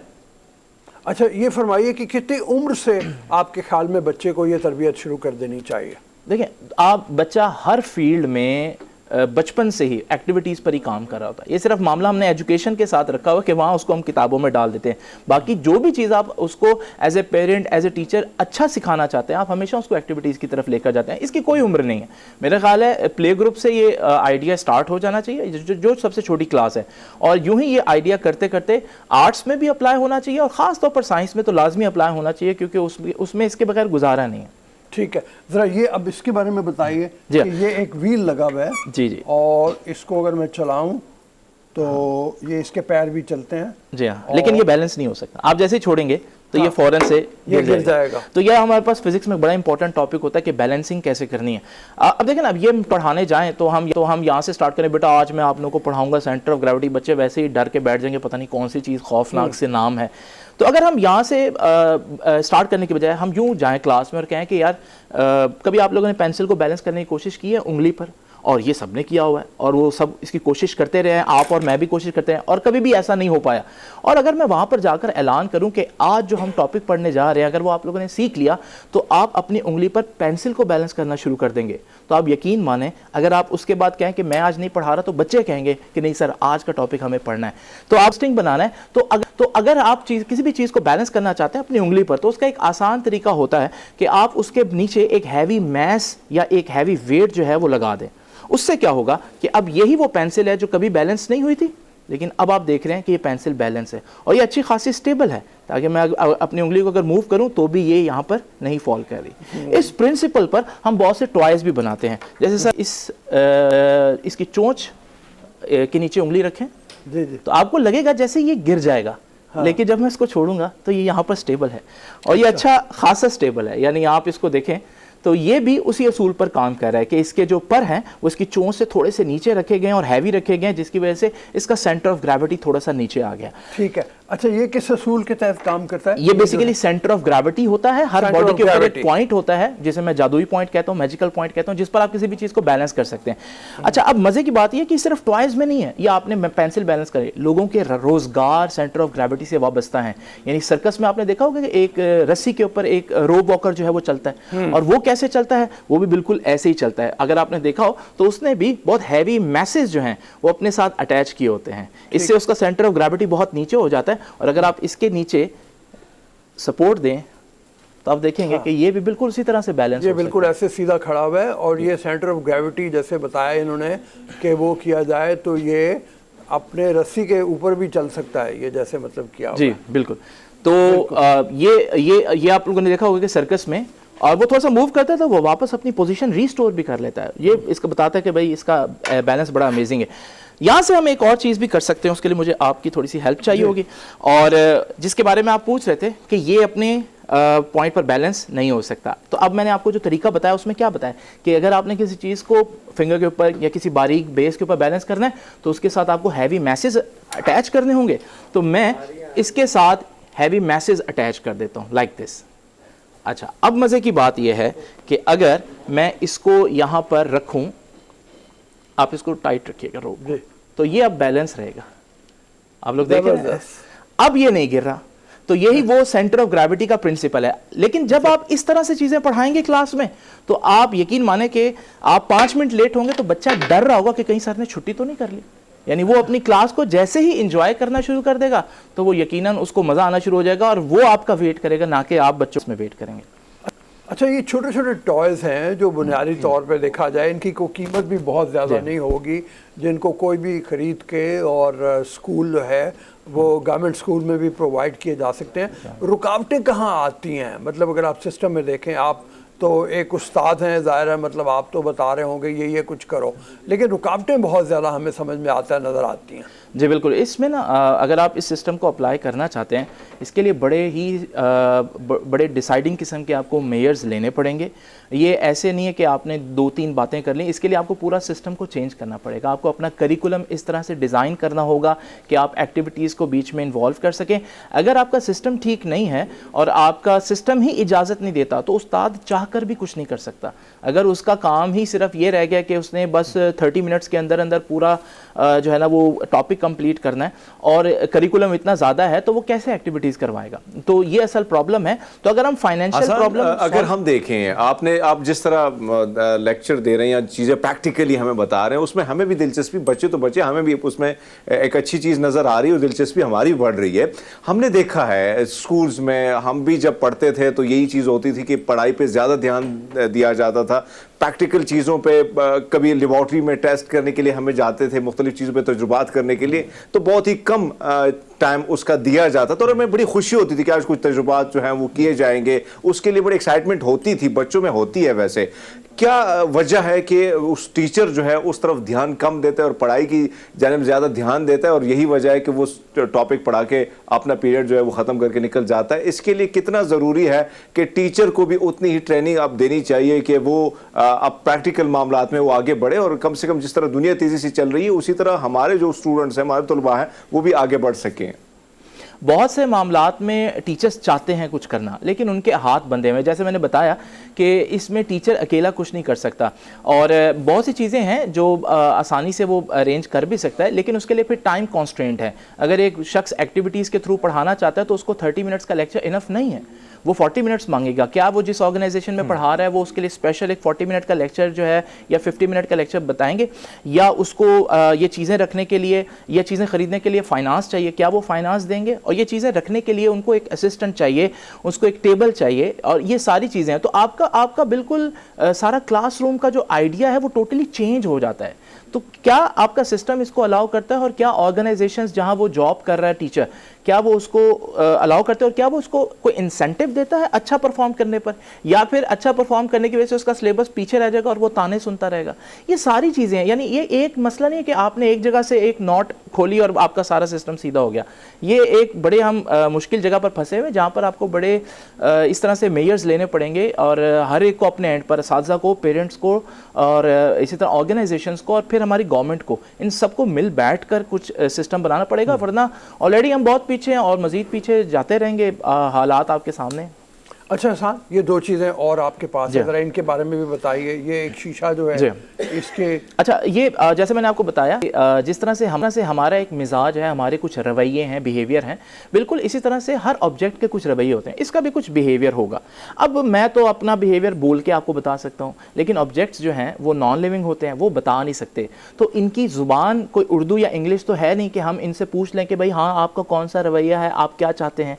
तो ये क्या चाहते हैं, उसके लिए फिर हमें इनके साथ एक्सपेरिमेंट करके देखना पड़ेगा। मिसाल के तौर पर मैं देखना चाहता हूँ कि ये ऑब्जेक्ट रुका रहना चाहता है या चलते रहना चाहता है। अब मैं इसके लिए क्या करूँगा, मैं इसको यहाँ रखता हूँ और इसको एक पुश देता हूँ, लेकिन मैं जैसे पुश देकर इसको छोड़ता हूँ वो फ़ौरन रुक जाता है। अब यहाँ से मेरे जहन में इस ऑब्जेक्ट के बारे में एक आइडिया जाएगा, और वो क्या है कि ये ऑब्जेक्ट रुके रहना चाहता है। अब मज़े की बात यह है कि आइडिया गलत है, यानी ये ऑब्जेक्ट एक्चुअली में रुके नहीं रहना चाहता, ये रुका भी रहना चाहता है और ये चलते भी रहना चाहता है। अब आप कहेंगे चलते रहना चाहता होता तो ये चलता रहता ना, लेकिन असल में यहाँ मेज की फ्रिक्शन थी, रगड़ थी, जिसने इसको रोक दिया। अगर मैं ये रगड़ कम कर दूं किसी तरह से, जैसे यहाँ पर ये शीशा और शीशे के साथ रगड़ या फ्रिक्शन बहुत कम होगी, तो फिर आप देखेंगे कि मैं इसको चलाऊंगा तो ये 2 से 3 मिनट तक अपना जो है चलता रहेगा और रुकेगा नहीं। तो इस तरह से डिफरेंट एक्सपेरिमेंट्स करके हमें पता चलता है ऑब्जेक्ट्स की नेचर के बारे में। और न्यूटन को ये पहली दफ़ा पता चला कि जो रेस्ट पर ऑब्जेक्ट्स हैं वो तो रेस्ट पर रहते हैं, लेकिन जो ऑब्जेक्ट मूव कर रहे हैं वो मूव करते रहना चाहते हैं। अच्छा, ये बड़ी शॉकिंग न्यूज़ होगी आपके लिए, लेकिन ज़रा सोचें, आपका जो चांद है, आपका जो सूरज है, वो किसी बगैर फ्यूल के, किसी इंजन के इतने सालों से आपके गिर्द मूव कर तो रहे हैं, या ज़मीन जो है वो सूरज के गिर्द मूव कर तो रही है। इसका मतलब चलने के लिए कोई फ्यूल नहीं चाहिए होता। अगर फ्रिक्शन नहीं है तो चलता हुआ ऑब्जेक्ट हमेशा के लिए चलता रहेगा, अनटिल अनलेस उसको कोई रोक ना दे, जैसे फ्रिक्शन वगैरह। अभी ये चले जा रहा है, अभी भी चला जा रहा है, और ऐसा लग रहा है जैसे पता नहीं कौन सी फोर्स है, कोई फोर्स नहीं है, इसकी फितरत इसको चला रही है, ये चलना चाहता है इसलिए चल रहा है। तो ये बच्चों को ज़मीन पर दिखाना थोड़ा मुश्किल है, क्योंकि ज़मीन पर हर जगह फ्रिक्शन है, तो फिर आपको ऐसे सेटअप क्रिएट करने पड़ते हैं जहाँ पर फ्रिक्शन जो है वो बहुत कम हो या ना होने के बराबर हो। अभी भी चल रहा है, ठीक है, मैं इसको खुद ही रोक देता हूँ। अब आपने रोक दिया तो ये मैंने अब इसको फोर्स लगा। ये आखिरी चीज़ जो है आपके पास, इसके बारे में भी बताइए। ये भी एक है, जब मैं बताता हूँ कि एक्टिविटीज़ करनी चाहिए तो फिर अक्सर ये लोग कहते हैं कि भाई एक्टिविटीज़ आप करेंगे, लेकिन कहाँ कर लेंगे, जैसे करंट है उसके साथ कैसे एक्टिविटीज़ करेंगे। वहाँ पर भी ऐसे इलेक्ट्रॉन्स के बारे में, तो इलेक्ट्रॉन अगर यहाँ से निकलेगा तो मैंने उसको यहाँ से सपोज करके निकाल लिया, तो अभी करंट नहीं बनेगा, वो नहीं निकलेगा जब तक कि उसको वापस जाने का रास्ता नहीं दूंगा। जैसे ही मैंने वापस जाने का रास्ता दिया तो अब एक करंट फ्लो करना शुरू हो गया, और ये डिवाइस या ये गैजेट जो है ये बजर बजाकर या अलार्म बजाकर हमें बता रहा है कि करंट फ्लो कर रहा है। और जैसे ही मैं इसको डिस्कनेक्ट करूंगा तो करंट जो है वो रुक जाएगा। और यही आपके स्विचेस में होता है, जब आप स्विच ऑन करते हैं तो असल में दोनों मेटल प्लेट्स आपस में जो है ना वो जुड़ जाती हैं और करंट फ्लो होना शुरू हो जाता है, और आपका पंखा चलता है, बल्ब चलता है। और जैसे ही आप स्विच ऑफ करते हैं तो असल में वो दोनों प्लेट्स एक दूसरे से जुदा हो जाती हैं, और यूँ हमारे पास करंट का फ्लो इमीडिएटली रुक जाता है। बड़ी ज़बरदस्त बात है हसन, बहुत मेहरबानी, बहुत शुक्रिया, बहुत कुछ आपने साबित किया। ये कोई मैजिक नहीं है, ये साइंस के असूलों के तहत चलती हैं, और ये तरबियत शुरू से हर बच्चे को मिलनी चाहिए ताकि वो अपने जहन को खंगाले, अपने जहन को मौजूदा साइंसी बुनियादों के ऊपर उस्तवार करें।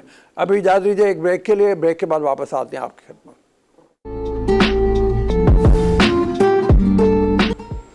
जी, welcome to the show after the break. हमने आपको आज बताया था कि हम आपकी मुलाकात एक ऐसे नौजवान से करवाएंगे जिसने ऑनलाइन काम सीखा और अब बेपनाह अच्छी कमाई कर रहा है। वो पढ़ाई के मामले में बहुत अच्छा नहीं था, उसने तालीम बीच में छोड़ दी, लेकिन अपने आप को स्किल्ड बनाया। तो आप भी एक सबक सीख सकते हैं कि अगर पढ़ाई में आपका दिल नहीं लगता तो स्किल सीखें और उस तरीके से अपना कारोबार चलाएं, अपने आप को बेहतर बनाएं। हाफिज़ उमर हमारे साथ मौजूद हैं, इनसे चल के बात करते हैं। अस्सलाम वालेकुम हाफिज़ उमर। वालेकुम सलाम, थैंक यू सो मच। बड़ी मेहरबानी आपकी हमें टाइम देने के लिए। आप ये बताइए कि कौन सी स्किल आपने फिर सीखी और किस किस तरीके से सीखी, अपने सफ़र के बारे में भी बताइए। जो मैंने पढ़ा आपके बारे में वही है कि आपके वालिद चाहते थे आप डॉक्टर बने, लेकिन आपका दिल नहीं लगता था पढ़ाई में, आपने सोचा कि ऑनलाइन काम करना मेरे लिए ज़्यादा मुनासिब होगा? ये किस स्टेज पे आके सीखा आपने? जी, सबसे पहले थैंक यू सो मच। जब मैं 7-8 क्लास में था तब मेरे पास एक छोटा सा मोबाइल आ चुका था, और जिस तरह हम डेली बेसिस के ऊपर गेम्स वगैरह खेलते हैं, तो गेम्स वगैरह खेलते, यूट्यूब चलाते, डिफरेंट टीचर्स को फॉलो किया हुआ था। और स्टार्टिंग से बिजनेस का एक शौक था कि बस बिजनेस करना है, कुछ भी हो, जिसमें कार्स का भी बिजनेस का शौक था। लेकिन आस्ता आस्ता जो है वो फ्रीलांसिंग की तरफ दिल मतवज्जा हो गया कि बस ऑनलाइन कुछ करना है, क्योंकि मोबाइल चलाते हुए, गेम चलाते हुए बस यही दिल करता था ये गेम भी बनाऊं। तो इस तरह मैंने जो स्टार्ट लिया था वो मैंने एसईओ गेस्ट पोस्टिंग से लिया था। उसके बाद फिर मैंने डिजिटल मार्केटिंग, कंटेंट मार्केटिंग, और एसईओ, बाकी तकरीबन आस्ता आस्ता करके फिर मैंने सारे स्किल्स के ऊपर ग्रिप हासिल की। और फिर उसके बाद मैंने अपनी कंटेंट मार्केटिंग की एजेंसी क्रिएट की। उसके बाद अल्हम्दुलिल्लाह जो है सारे स्किल्स मैंने सीखे। अभी मेरे पास टीम है जिससे मैं काम करवाता हूँ, और खुद कुछ नहीं करता, सिर्फ मार्केटिंग करता हूँ। अच्छा, ये बड़ा कमाल बात है, खुद कुछ नहीं करता, टीम रखी हुई है।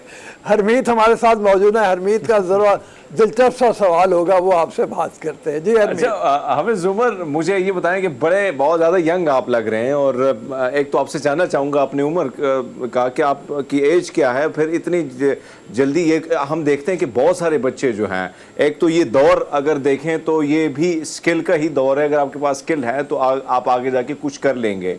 हर इदारे में कहीं ना कहीं आपको जॉब भी स्किल बेस पर ही मिलती है। तो उन नौजवानों को आप कहेंगे जो आजकल फेसबुक या दीगर चीज़ों पे ज़्यादा एक्टिव होते हैं, इस तरफ नहीं जाते, कितना आसान है कि अगर वो ये स्किल सीख लें तो वो कितना कमा सकते हैं? थोड़ा उनको भी ये पैगाम मेरे ख्याल में जाना चाहिए जो आपने सीखा और आपने कमाया। जी, सबसे पहले तो मेरी एज जो है वो 19 में जा रही है अभी। और मैंने लास्ट ईयर जो है वो 12 क्लासेस कंप्लीट की है, मतलब एफए मेरा कंप्लीट हुआ। और मैं यूनिवर्सिटी से जो हमारे यहाँ हम बहुत ज़्यादा पीछे हैं यूनिवर्सिटीज़ के, हमारे जो सब्जेक्ट्स हैं, हमारे जो यहाँ पे तालीमी निज़ाम है वो थोड़ा बहुत पीछे है। तो इसलिए मुझे था कि मैंने दुनिया के साथ मुकाबला करना है, इसलिए जो है मैंने इस फील्ड को चूज़ किया। और अल्हम्दुलिल्लाह अभी मुझे ऑफर्स आती हैं कि मैं यूनिवर्सिटीज़ के अंदर, कॉलेजेस के अंदर जाके उनको लेक्चर्स दूँ। और दूसरी चीज़ आपने बहुत अच्छी कही कि हमारे यहाँ लोग जो है वो कहते हैं कि सबसे पहले तो आपने मेरी एज का जिक्र किया। इस एज के अंदर बिल्कुल हर बंदा कर सकता है, और मेरे फैमिली के मेंबर्स भी कर रहे हैं। मेरे बहुत सारे स्टूडेंट्स हैं, बहुत सारे, तकरीबन पाकिस्तान में फ्रीलांसिंग के अबाउट तकरीबन पीपल्स जानते हैं। आप ये फ्रीलांसिंग का काम जो है वो एक मोबाइल के ज़रिए कर सकते हैं। मैं अपनी यूट्यूब की वीडियोस जो है वो मोबाइल से ही बनाता हूँ, और मोबाइल के ऊपर ही एडिट करता हूँ उसको। और मोबाइल जो पूरी मार्केटिंग है मेरी वो सिर्फ मोबाइल के ऊपर करता हूँ। लैपटॉप को तकरीबन दिन में बहुत कम यूज़ करता हूँ। मोबाइल के ऊपर आप एसईओ गेस्ट पोस्टिंग कर सकते हैं। मोबाइल के ऊपर आप जो सेलिंग के अकाउंट्स है, जिस तरह फाइवर है, अपवर्क है, वो मोबाइल के ऊपर आप क्रिएट कर सकते हैं। मोबाइल के ऊपर आप लिंक्डइन पे जा सकते हैं। मोबाइल के ऊपर आप डिजिटल मार्केटिंग कर सकते हैं। तो हमारे पास बहुत ज़्यादा अपॉर्चुनिटीज़ हैं। और दूसरी चीज़ ये कि हमारे यंगस्टर्स जो ज़्यादा भागते हैं कि हम ये काम कर सकते हैं या नहीं कर सकते, अगर आप सच पूछे तो हमारी आवाम जो है वो मेहनत करना नहीं चाहती, वो बस थोड़ा-सा भागते हैं। और जब तक आपको पीछे से कुछ नहीं होगा कि आपने कुछ करना है, पेरेंट्स की तरफ से नहीं होगा कि आप कुछ करो, कुछ बनो। और हमारे यहाँ के किसी का अगर कोई फादर डॉक्टर है तो उसका बेटा भी वो भी चाहता है फादर के बेटा डॉक्टर बने, और इंजीनियर वाला चाहता है कि बेटा इंजीनियर बने। तो अभी सारा जो है वो ऑनलाइन शिफ्ट हो रहा है। तो सबसे बस यही है कि हाफिज, आप बड़ी अच्छी बात इसको आपने घर बैठ की। के नहीं कर एक तो सकते। हम अपनी जनरेशन में देखते हैं कि हम कुछ करना नहीं चाहते हैं और कुछ कमाना चाहते हैं। ये हमारी जनरेशन में हम ये चीज़ देख रहे हैं कि बस हम आराम से बैठे रहें और पैसा आए हमारे पास या जॉब हमारे पास आए। लेकिन आपके जैसे नौजवान ही बताते हैं कि भाई मेहनत के बगैर ये मुश्किल है, बल्कि नामुमकिन भी है। आप मुझे ये बताएं कि वो लोग जो करना चाहते हैं कितना टाइम दरकार होता है, दिन में कितना टाइम देना पड़ता है ताकि वो भी इतनी उनका गुजारा हो, उनका जो सिस्टम है, वो निज़ाम है, वो चल पड़े और वो आपकी तरह आगे आ सके? जी, सबसे पहले तो आपको फ्रीलांसिंग को समझना होगा कि बेसिक फ्रीलांसिंग है क्या। ऐसा आज़ाद काम जो आप कहीं पे घर बैठे या कहीं पे भी बैठ के कर सकते हैं। उसके बाद फिर जिस तरह हमारी फिजिकल फील्ड्स हैं, इस तरह फ्रीलांसिंग के अंदर बहुत सारी फील्ड्स हैं। जिस तरह मैंने पहले आपको बताया, डिजिटल मार्केटिंग, कंटेंट मार्केटिंग वगैरह। तो आप सबसे पहले अपना डिसाइड करें कि कौन सी फील्ड आपने चूज करनी है। इसके अंदर ऐसी फील्ड्स भी हैं जो आप 2 मंथ्स के अंदर पैसे कमाने के काबिल हो सकते हैं, और ऐसी भी हैं जो आप जिसमें आपको 2 साल का टाइम चाहिए होता है। तो इसमें सबसे पहले जो मैं कहता हूँ, लोगों को गाइड करता हूँ, वो ये है कि आप गेस्ट पोस्टिंग से स्टार्ट लें, जिसे गेस्ट ब्लॉगिंग भी कहते हैं।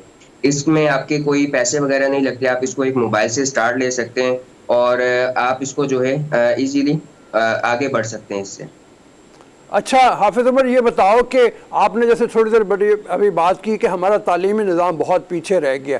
अगर आप तलबा को गाइड करो कि कॉलेज यूनिवर्सिटी की डिग्री भी बड़ी इंपॉर्टेंट होती है, अपने तौर पे वो क्या सब्जेक्ट्स पढ़ें जिससे उनको फ़ायदा होगा? जी देखें, सारी तालीम जो है वो बहुत इम्पोर्टेंट है, और अगर आपके पास तालीम नहीं होगी तो आपको कुछ समझ नहीं आएगा, आप आगे नहीं बढ़ सकते। इसलिए जो यूनिवर्सिटीज़ के अंदर तालीम है, वो हमारा सब्जेक्ट पीछे है। तालीम जो है वो तो ठीक है, सारे बच्चे पढ़ते हैं, ट्यूशन्स लेते हैं, डेली बेसिस के ऊपर जाते हैं, लेकिन वो फिर उनको सिर्फ यही होगा कि वो अगर यूनिवर्सिटी के अंदर जा रहे हैं तो वो पार्ट टाइम फ्रीलांसिंग अपना करियर स्टार्ट करें, जो भी उनके पास दिन में टाइम बच रहा है। और मेरे पास काफ़ी सारे स्टूडेंट भी हैं जो 2-3 घंटे मिलते हैं तो वो फ्रीलांसिंग की तालीम जो है वो लेते हैं। इससे आपको फ्यूचर का जो वर्ल्ड वाइड क्या हो रहा है वो भी आपको पता चलता है, और आपकी तालीम भी साथ साथ चलती रहती है।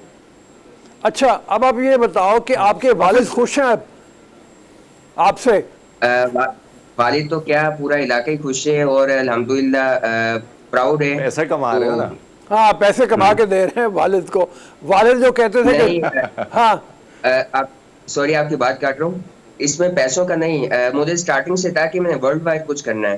तो अभी मैं काफी सारे अपने ऐसे हाँ। प्रोजेक्ट्स चल रहे हैं जिसमें मैं काफी सारे मुकाबला करने जा रहा हूँ दुनिया के साथ, और इंशाल्लाह उसमें अगर मैं कामयाब हो गया तो पाकिस्तान का नाम भी रोशन होगा। अच्छा, ये बहुत अच्छी बात आपने बताई। किस फील्ड हाफिज में आपकी जाके बहुत मुकाबला करने जा रहे हैं? जी मैं ऐसे प्लेटफॉर्म बिल्ड करना चाहता हूँ, जिस तरह हम फेसबुक यूज करते हैं, इंस्टाग्राम यूज करते हैं, तो इस तरह के मैं प्लेटफॉर्म जो है वो बिल्ड करना चाहता हूँ। गुड। जी हरमीत। अच्छा हाफिज, एक और चीज़ जो आपने अभी बात की और रऊफ साहब ने भी आपसे यही सवाल किया, आप समझते हैं कि एजुकेशन का जो निज़ाम है, हमारा तालीमी निज़ाम है, आप जैसे नौजवान जो स्किल हासिल करके स्किल बेस जो चीज़ें हैं उसके बाद वो आके जिस तरह आप कह रहे हैं कि मैंने कुछ ऐसा कुछ डिफरेंट करना है, इसी तरह आप नहीं समझते कि हमारे निज़ाम में भी कुछ, अब डिजिटल दौर है तो उसमें कुछ ऐसी चीज़ें शामिल होनी चाहिए ताकि बच्चे जो हैं वो स्किल हासिल चीज़ें सीखें, ऐसी चीज़ें हों जो उनको आगे जाके उनका जो फ्यूचर है, अगर वो कहीं जॉब्स नहीं उनको मिलती लेकिन वो जॉब्स देने वाले बन जाए। आप समझते हैं कि इस चीज़ों को भी शामिल करना चाहिए? जी, इसमें मैं बहुत इम्पोर्टेंट बात करता हूँ, आपका बहुत अच्छा क्वेश्चन है। इसके अंदर मैं ये कहता हूँ कि आपके पास कोई भी आप काम करते हैं, कोई भी बिजनेस है आपका, चाहे आप किसी भी चीज़ की आपकी शॉप है, या आप ने यूनिवर्सिटी से कोई डिग्री ली हुई है या कोई भी डिग्री कर रहे हैं, उसे आप ऑनलाइन लेके आएँ। उसे आप जो है लोगों को बताएँ, लोगों को सिखाएँ, ऑनलाइन सिखाएँ। अगर आपकी शूज़ की शॉप है तो आप अपनी शूज़ की शॉप को ऑनलाइन मार्केट में बेचें, ऑनलाइन लेके आएँ। और अगर आप यूनिवर्सिटी के फर्स्ट ईयर, सेकंड ईयर के स्टूडेंट हैं, तो आप जो सीख रहे हैं वो आप लोगों को ऑनलाइन बताएँ। अपनी जो आपका जो क्या कहते हैं फील्ड है, उसके रिलेटेड आप ऑनलाइन प्लेटफ़ॉर्म पे सर्विसेज़ दें लोगों को। तो ये सबसे बेस्ट ऑप्शन है। अच्छा उमर, ये बताओ दो बातें। एक तो ये कि जो मैं पढ़ा था उसके तहत उसके मुताबिक आपका ताल्लुक़ एक ज़रा पसमानदा इलाके से है। हमने ये देखा है कि हमारे यहाँ जो बच्चे पसमानदा इलाकों से हैं वो बिल्कुल खो जाते हैं, यानी गुम हो जाते हैं। पढ़ाई थोड़ी सी की और फिर उनको कोई फ्यूचर समझ में नहीं आता। वहाँ पे क्या काम करने की ज़रूरत है? वहाँ पे तालीम के मैदान में बहुत पीछे रह गए हैं लोग, और मतलब उस हवाले से क्या सजेशन होंगी आपकी? जी हमारे यहाँ जो है वो सिर्फ ये है कि यहाँ का मीडिया थोड़ा-सा कमज़ोर है, जिसकी वजह से लोग जो है ऊपर नहीं आ सकते। यहाँ पे टैलेंट बहुत ज़्यादा छुपा हुआ है। मेरे जैसे और बहुत सारे नौजवान जो हैं वो मेरे साथ अभी काम कर रहे हैं, जो कि पहले बिल्कुल घर पे बैठे हुए थे। और अभी डिजिटल दौर है, हर बंदे के हाथ में मोबाइल है, कोई बच्चा पबजी खेल रहा है, कोई बच्चा 8 बॉल पूल खेल रहा है। तो सबसे बेस्ट यही है कि अभी पसमानदा इलाके जो हैं वो अभी पसमानदा नहीं रहे। क्योंकि ये डिजिटल दौर के अंदर सारे एक ही हो चुके हैं, ये वर्ल्ड वाइड जो है बिल्कुल एक हो चुकी है। आप यहाँ पे बैठ के अमेरिका में काम कर रहे हैं, यूनाइट जो है कनाडा के अंदर काम कर रहे हैं, सिर्फ इसके अंदर ये अभी आपको जाता है कि जो हमारे यहाँ पे पेरेंट्स हैं, जो पसमानदा इलाकों में पेरेंट्स हैं, उनको चाहिए कि वो अपने बच्चों को खुद कंट्रोल करें। क्योंकि मैं अक्सर देखता हूँ कि अभी गेम्स के पीछे बहुत ज़्यादा लगे हुए हैं, सोशल मीडिया बहुत ज़्यादा यूज़ करते हैं, स्क्रॉल करते हैं, लेकिन वो अपनी ऑनलाइन जो एजुकेशन है इसको टाइम नहीं देते और कुछ समझते नहीं हैं। अभी समझने भी लगे हैं, लेकिन बहुत ज़्यादा पेरेंट्स को नीड है कि वो अपने बच्चों को जो है वो सही रास्ते पे लाएं। बिल्कुल ठीक है, थैंक यू वेरी मच हाफिज़ उमर, बहुत अच्छा स्टोरी है आपकी कि अल्लाह ताला आपको कामयाबी दे और आपको देख के और भी नौजवान हमारे मुल्क के सीखें। हम चलते हैं एक ब्रेक की तरफ, ब्रेक के बाद वापस आएंगे। आँख के हवाले से बीमारियां जो हैं उनके तदारुक क्या होने चाहिए, उनसे बचना कैसे चाहिए, इलाज क्या होने चाहिए, आई स्पेशलिस्ट हमारे साथ मौजूद होंगे। एक ब्रेक के बाद इजाज़त दीजिए ब्रेक के लिए। जी welcome to the show after the break. बीनाई के हवाले से जो मसाइल हैं उसके बारे में एक रिपोर्ट ये कहती है कि पाकिस्तान 7वां मुल्क है जहाँ पे इतने मसाइल हैं। बीनाई में अगर कोई ख़राबी आई है इसको लाइटली नहीं लेना चाहिए, इसको बहुत सीरियसली लेना चाहिए, अपनी आंखों का टेस्ट करवाते रहना चाहिए। अगर आप शुगर के मरीज़ हैं, अगर आप ब्लड प्रेशर के मरीज़ हैं या कुछ और बीमारियाँ भी ऐसी हैं तो आपके लिए और ज़्यादा ज़रूरी हो जाता है अपनी आंखों की एहतियात करना। और क्या क्या है इसके बारे में बात करेंगे। Doctor Aslan Ahmed eye specialist हैं हमारे साथ। डॉक्टर साहब अस्सलाम वालेकुम। जी वालेकुम सलाम। सर ज़रा सबसे पहले यही बताइए, क्या इजाफा हो रहा है बीनाई के हवाले से मसाइल जो हो रहे हैं पाकिस्तान में, या वैसे ही बड़ा मुल्क है, हमारी आबादी ज़्यादा तो इस वजह से ऐसा? देखिए ये चीज़ जो है मल्टी फैक्टोरियल है, कई अवामिल हैं जो ये फ़ैसला करते हैं कि क्या वाकई इसमें इजाफा हो रहा है या कि वैसे ही एक परसेप्शन है। दोनों चीज़ें हैं। बेसिकली हमारी जो पॉपुलेशन ग्रोथ है, आपको पता है कि हम तकरीबन 25 करोड़ के करीब पहुंचने वाले हैं और आबादी तेज़ी से बढ़ रही है, तो यकीनन हेल्थ रिलेटेड इश्यूज़ भी ज़्यादा हैं। लेकिन अगर दूसरी जानिब हम ये देखें कि हमारी जो ओवरऑल जो पॉपुलेशन है जो पॉवर्टी इंडेक्स से नीचे सर्वाइव कर रही है, गुर्बत ज़्यादा बढ़ रही है, और इसी के साथ साथ जो हेल्थ रिलेटेड इश्यूज़ हैं, बिकॉज एनवायरमेंटल चेंजेस आ रही हैं बहुत ज़्यादा, पोल्यूशन बहुत ज़्यादा हो गई है, तो इस वजह से भी जो हेल्थ रिलेटेड इश्यूज़ हैं और स्पेशली आई रिलेटेड इश्यूज़ जो है वो बढ़ रहे हैं। तो ये दोनों चीज़ें हैं। बिल्कुल हरमीत। जी जी, अच्छा डॉक्टर साहब आपसे जानना चाहूँगा कि एक वक्त था कि कभी हमने बच्चों की ग्लासेस जो हैं वो नहीं देखी थी, लेकिन आप आज अगर हम देखें, अगर हम बाहर दुनिया की बात करते हैं, खासकर जापानी जो बच्चे हैं, चाइनीज़ हैं, कोरियन हैं, उनकी ग्लासेस तो बड़ी आम हो चुकी हैं, लेकिन जो हम पाकिस्तान में भी आप देख रहे हैं तो एक बड़ा फ़र्क, वाज़े तौर पर जो फ़र्क है वो नज़र आता है। इसकी क्या वजह है? कि कोई चीज़ में फ़र्क है या एक्टिविटीज़ इस किस्म की है बड़ों की जो बच्चों पर में ही मुंतकिल हो रही है, जिसकी वजह से बच्चे जो पैदाइशी तौर पर अगर हम देखें या उसके बाद देखें तो बहुत जल्द उनकी जो नज़र है वो कम हो जाती है? इसमें देखिए, इसमें कई वामिल जो हैं वो शामिल हैं। एक जो अच्छा फैक्टर जिसको हम पॉजिटिव साइड पे गिन सकते हैं वो है कि अवेयरनेस ज़्यादा हो गई है। जिस वक्त भी बच्चा कोई कंप्लेन करता है तो पेरेंट्स उसको चेक करवा लेते हैं और वो चीज़ सामने आ जाती है। पहले वक्तों में शायद हेल्थ फैसिलिटीज़ तक इतनी चूँकि एक्सेस नहीं थी तो लोगों को टाइमली इन चीज़ों का पता भी नहीं लग पाता था। लेकिन जो इससे बड़ा फैक्टर है वो ये है कि यकीनन दो चीज़ें ऐसी हैं जो पिछले एक डेकेड के अंदर तकरीबन चेंज हुई हैं।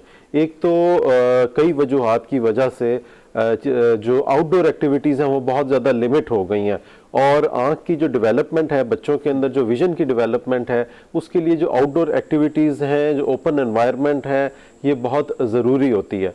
दूसरा जो गैजेट्स का इस्तेमाल है उसने बहुत ज़्यादा जो है वो असरअंदाज किया है बच्चों की ग्रोथ को, आई की जो हेल्थ है उसको, और उसी ही की वजह से जो आपकी ग्लासेस हैं वो बहुत ज़्यादा कॉमन होती जा रही हैं। अगर मैं मिसाल दे के ज़रा क्लियर कर लो अगर अपनी बात को, अगर हम फार ईस्ट के कंट्रीज़ में देखें तो वहाँ आज से 20, 30, 40 साल पहले ही ग्लासेस का एक जो है एंडेमिक शुरू हो गया था। जापान में तकरीबन 40% जो बच्चे हैं उनको ग्लासेस लगी होती है। रीज़न क्या है कि उन्होंने बहुत पहले इंडोर एक्टिविटीज़ को इंडक्ट कर लिया था। जितनी भी वीडियो गेम्स हैं और जो उनकी इंडोर जो गेमिंग है उसकी वजह से बच्चों में जो ग्लासेस हैं वो बहुत ज़्यादा कॉमन हो गई थी। With the passage of time अब चूँकि इंटरनेट का बूम आया है और ख़ास तौर पे कोविड के दौरान जो नियर डिवाइसेस का यूज़ है वो इतना ज़्यादा फैल गया है कि बड़ों पे शायद उनका उस तरीके से असर नहीं होता, लेकिन बच्चे चूंकि उनकी ग्रोइंग एज है, बॉडी ग्रो कर रही होती है, तो डिफरेंट ऐसे स्टिमुलस पैदा होते हैं जो कि नज़र की कमज़ोरी और ऐनक के लगने का सबब बन सकते हैं। अच्छा ये बताइए, सवाल बहुत सारे डॉक्टर हैं। साहब आपने यहाँ पे एक बात की और अगर हम देखें, मैंने एक रिपोर्ट पढ़ी जिसमें ये बात की गई थी कि जो बच्चे 40 मिनट तक मुख्तलिफ ग्राउंड्स में नहीं खेलते या पार्क में नहीं खेलते तो उनकी जो है नज़र बहुत ज़्यादा कम हो जाती है, और आपने भी वही जिक्र किया। अब अगर हम देखें जापान के बाद अगर हम देखें यहाँ पे हमारे मुल्क में आबादी बड़ी तेज़ी से बढ़ रही है, ग्राउंड कटते जा रहे हैं, चीज़ें कम होती जा रही हैं, ये कितनी नुकसानदेह हैं आने वाले नस्लों के लिए? जी बहुत ज़्यादा। और ये चीज़ जो है ये कोई किस्सा कहानी या ये it is totally research based, proper researches हैं जो अवेलेबल हैं और आप हर एक की एक्सेस है, आप सर्च कर सकते हैं अपने तौर पे कि जो आउटडोर एक्टिविटीज़ हैं उनका कितना ज़्यादा रोल है ह्यूमन डेवलपमेंट के अंदर और ख़ास तौर के ऊपर विजन की डेवलपमेंट के अंदर। और ये जो कहा जाता था कि जी बच्चों को खेलना चाहिए, खेलें कूदें, बाहर ग्राउंड्स में जाएं, एक्टिविटीज़ करें, ये चीज़ वाकई बॉडी की ग्रोथ और आँख की ग्रोथ के लिए बहुत ज़्यादा ज़रूरी है। इंडोर एक्टिविटीज़ जो हैं वो आँख की विजन को लिमिट करती हैं और आँख का जो यूज़ है, आँख जब दूर के लिए फोकस करती है तो उसकी डेवलपमेंट उसी तरीके से होती है। और जब आप सिर्फ लिमिटेड चीज़ों के ऊपर फोकस करते हैं, जैसे नियर डिवाइसेस हैं, गैजेट्स हैं, जिनके अपने इलेक्ट्रॉनिक डिवाइसेस होने की वजह से जो रेज एमिट होती हैं उनकी वजह से जो उसके डिसएडवांटेजेस हैं वो तो है ही हैं, लेकिन जो लिमिटेड क्लोज एनवायरनमेंट के अंदर जो ग्रोथ है वो बिल्कुल इफ़ेक्ट करती है। और आने वाले जो टाइम है उसमें जो हालात नज़र आ रहे हैं उसमें ये चीज़ यकीनन वर्स होगी। आप ये फरमाइए कि कितनी बार और कितने अरसे बाद डॉक्टर से मुआयना कराना ज़रूरी है? आम आदमी तो ये करता है, ज़रा धुल्ला नज़र आ रहा है, वो लोकल कोई ऐनक बनाने वाले के पास जाता है, वहाँ टेस्ट करता है, ऐनक लगा लेता है, बजाय जाने में कि असल में मसला है क्या। जी अनफॉर्चुनेटली जिस तरह हमारे मुल्क के अंदर तमाम चीज़ों की जो अगर आप देखें कि उनकी जो बेसिस डेवलप हुई हैं वो कोई बिल्कुल गलत चीज़ों के ऊपर डेवलप हुई हैं। हेल्थ सेक्टर को अगर हम देख लें तो जो हमारी हेल्थ की हैबिट्स हैं over a period of time हमने उन चेंजेस को जो इवॉल्व हो रही थी पूरी दुनिया के अंदर हमने उनको अडॉप्ट नहीं किया है, ना तो हमारे यहाँ प्रॉपर स्ट्रक्चर कोई बन पाया है हेल्थ सिस्टम का, चाहे आप सरकारी अस्पतालों को देख लें, चाहे आप प्राइवेट सेक्टर को देख लें, तो उसका रिजल्ट ये निकला है कि लोगों को कोई अवेयरनेस भी नहीं है। इस तरह जिस तरह के ये प्रोग्राम्स हैं ये बहुत ज़रूरी हैं लोगों को ये समझाने के लिए कि ये चीज़ें इंपॉर्टेंट हैं। Timely prevention is always better than cure. आप पहले किसी चीज़ को रोक ले बजाय ये कि वो आपके लिए मसला बन जाए।